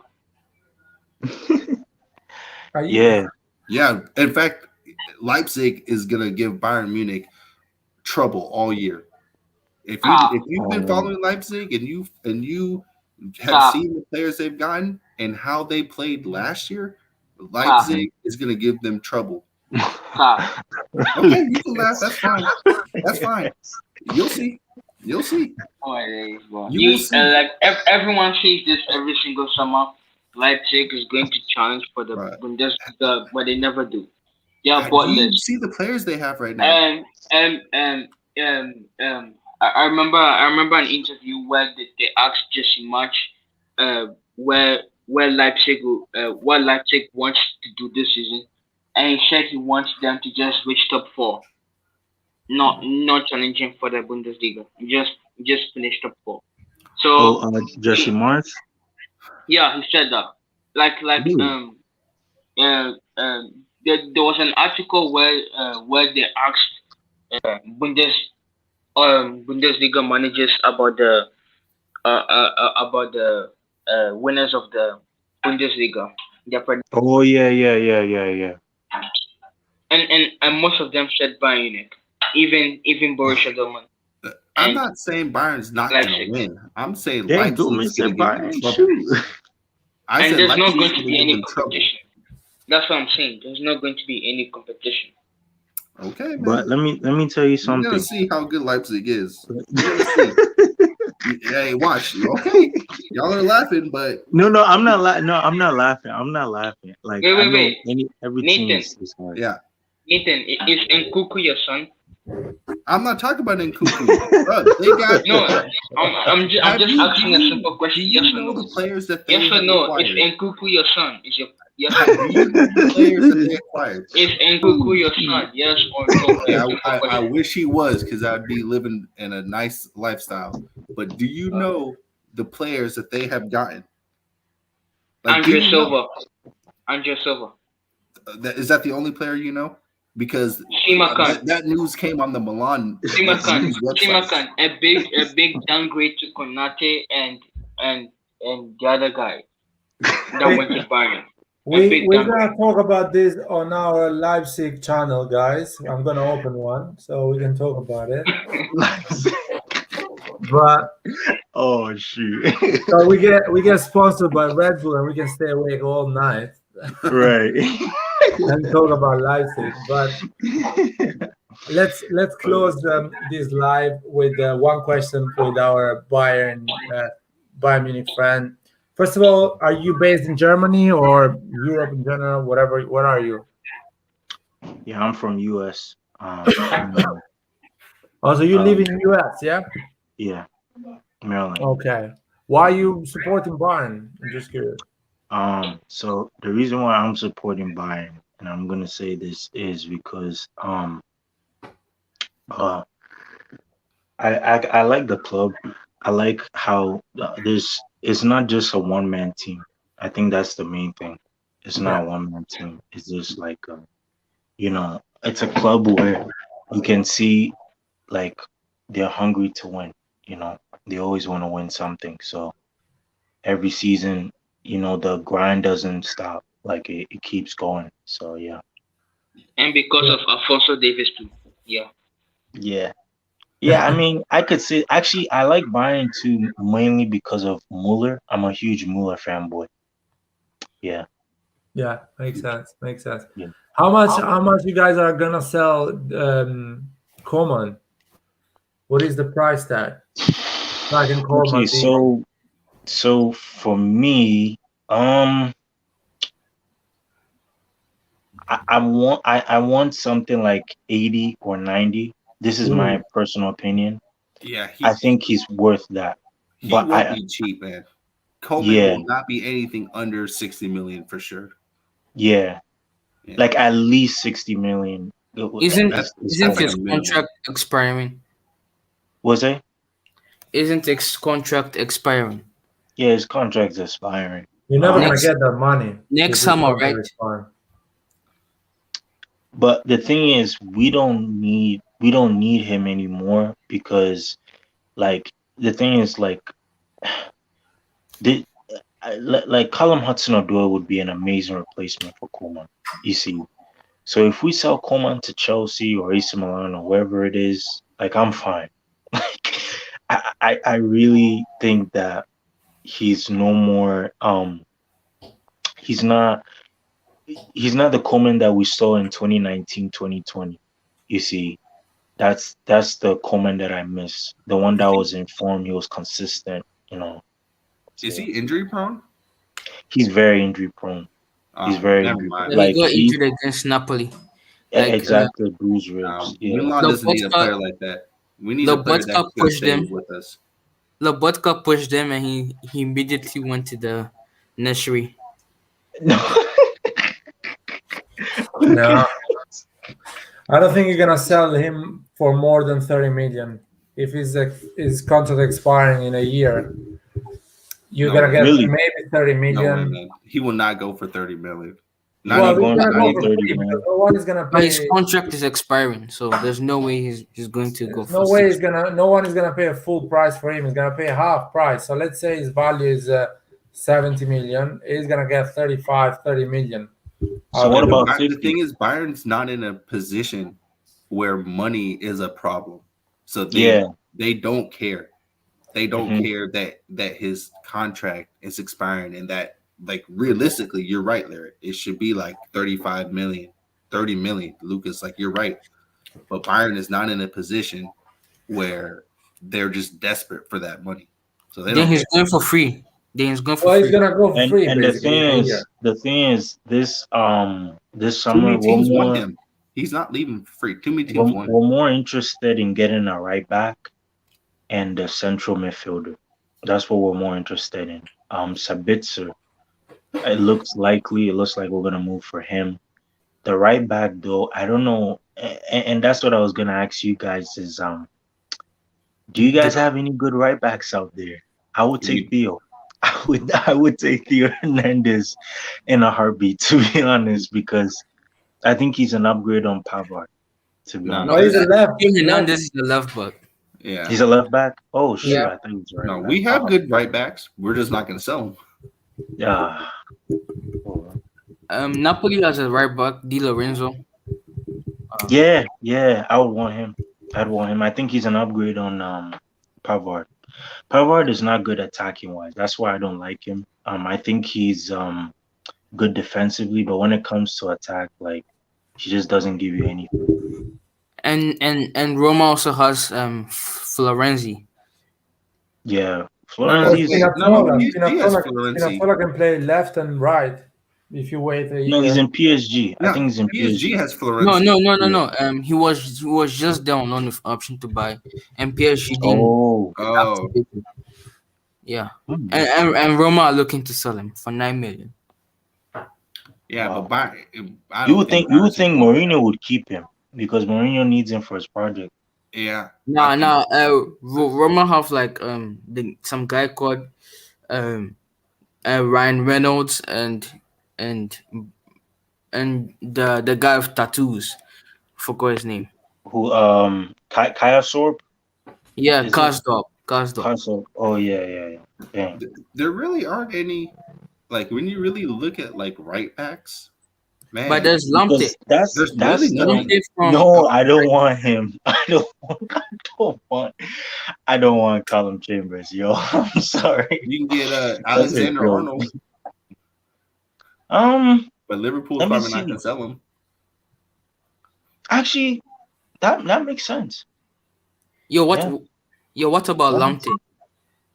Oh, Lamptey, yeah. No, but Lamptey, the thing is, Brighton said they're not gonna be willing to sell him for at least like I think 50 million. Yeah, they're not gonna sell him English tax. Is he fast? Because that's he's Bayern's good. problem. Bayern's problem is their defense is Bayern's problem. Yeah. I know what's his name? Y'all's left back. Dang, I can't remember his name. The little the kid from Canada. He was horrible last year. Yeah, Fonzie. Davies. He was horrible last year. Oh yeah. Y'all center backs. Well, y'all can play y'all played an extremely high line for such a slow back line. The high line is killing us like nobody else. Yeah, I got Upamecano, and he's probably the fastest center back besides Varane. So y'all can get away with that. To sleep, bro. No, we guys gonna close now. I wanna say last thing because the channel is mine, so I'll do that. Thank you, by the way, Core Football, for coming in and talking with us about Bayern and football. That's actually really enjoying. And please follow his channel. You talk about Bayern Munich probably and football in general. Yeah. And keep coming in and talk about AC Milan, or if you want to have some news about Serie A, football in general, just come. Right backs, why there's a deficit? Well, because Guardiola bought all of them, first of all, and PSG as well is buying all of them. So there is some clubs that have like their third choice can be a star right back in another club, and is their third choice. So that's what football is going in, what direction. That 5 or 6 teams have all the stars, and the other ones just trying to find some youth or some decent player. And that's shit. Anyway, Forza Milan, guys. You're right. Lard. Maya San Mia. Lard, you should ask the Bayern fan if it's for the Super League. Because we are all for the Super League. No. You're lying. We agreed on this. We're all for the Super League. All who? For Like, me, all of us here. I'm for it. I'm really for it because if you look at it, like I was in a discussion with a lot of other football fans, Real Madrid, Barcelona, and all that, and they were saying that if you look at the Champions League, if you win the trophy, you don't get a lot of money for winning that. But the Super League, if you win it, you're gonna get a lot more money than you're gonna get from the Champions League, and TV revenues and sponsorships would go up and increase. You see, so it really would make sense for teams like, let's say, for like us, sometimes Serie A, like these type of teams like on PSG and all that. It makes sense for them to be in the Super League, because it's not that competitive, those leagues. The problem is the Super League, the European sports laws say that you cannot have a closed league, and it doesn't matter. FIFA and UEFA, they cannot stop the Super League from forming. Like, they themselves don't have the power to stop it. But FIFA said they were gonna back it. There was a point where FIFA said they were gonna back it. That's and fine. they It doesn't removed matter them. still. Like, the European sports laws say No. you cannot have a closed league. Now, if that league Yeah. was an open league, then it would already happen. But they can't do it because it's a closed league. That's literally the whole reason why it cannot be done is because it's a closed league. No matter how good the idea is, it's a closed league and it can't happen. But I heard that like Barca, Madrid, and Juve went to a court in Madrid, and they won something. I don't know what it was for. Probably, maybe they might have won not being able to be kicked out of the Champions League. No, they went so they don't get fined by Fined? UEFA. Wait, we got fined though. No one got fined at the end. Oh, I thought we ended up getting. Oh, well, I mean, that for them, that's just another. I drop think in we're the all bucket. wrong here. I think we're all wrong here. I think we need to check that again. But Listen. it's Lights channel. It's Lights channel. It's on. But for sure, the European sports laws say that you cannot have a closed league. Like, it's like the American, like over here in the United States, the NFL is a closed league. But bro, look at all the owners. Look at Kroenke. Look at the Liverpool owners, FSG. All these guys, like, bro, they have more money than FIFA and UEFA combined. They do, but they're also almost $1 billion in debt as well. And if they were given the treatment that Milan was, these guys wouldn't see the Champions League for the next 10 years. Mate, I'll tell you. I'll make you an example. The owner that owns the football club in New York has more money than who's actually running the league, but he's not going to change the laws in the United States about sport. So you, the owner from United States, you're not coming in Europe and changing the laws of a sport in Europe just because you have money. That's not going to happen. Never, for a simple reason that you are actually imposing a monopolistic system that allows you to become richer, and the other football club, they are not allowed to get in that league because it's a closed league. So what you're saying is like these 20 clubs, they're always going to be rich, they're always going to get money, and the other 2,000 clubs in Europe, they are not allowed to get in, so they're not allowed to get that money, that TV rights, that sponsorships, and all those benefits. So you're never going to be allowed to do that from the European Union. As simple as that. It's never going to happen. It's And these other teams, these other, like the smaller teams, they depend on teams like Barcelona, Madrid, Juventus, Milan, like the Manchesters and Bayern and so on. They rely on those teams to get viewership, to be able to get their brand across whenever they play Bayern, because they know that game's going to be on them and they can, expand their brand to the viewership. I'm not saying that the viewership is going to just there's just no one going to be watching. But the type of revenue that they bring in just because those teams are coming to their stadium, they're going to miss out on a lot of that. And going back to that, if those teams they get poor, the level of the youth system goes down. We are seeing, for example, the Serie B is such an awful league that we cannot loan our players to play in that because it's not good enough as a league. So if everything around you gets poor, you don't really know how to grow the football environment. And football is a sport based on relative success. So basically, there is just 5 teams that wins a major trophy in a season in football: the major 5 leagues and the Champions League and UEFA, whatever, Europa League.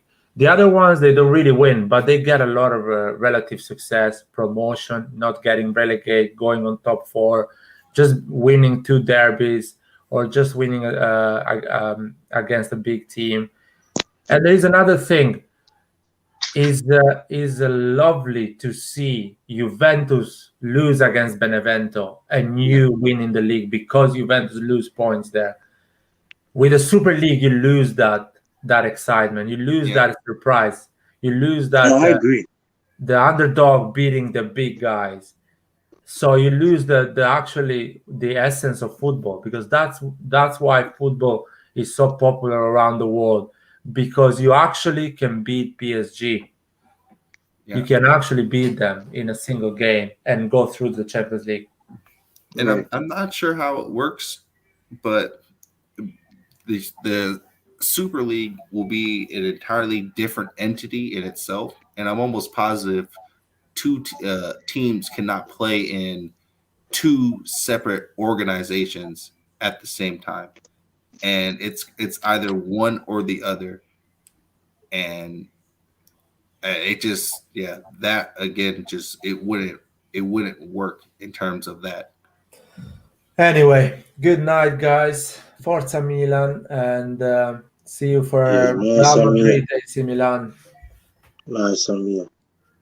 Thank you, guys. Peace. Adios. Thank you guys for tuning in. Thank Have you. a good night or good day. Mhm.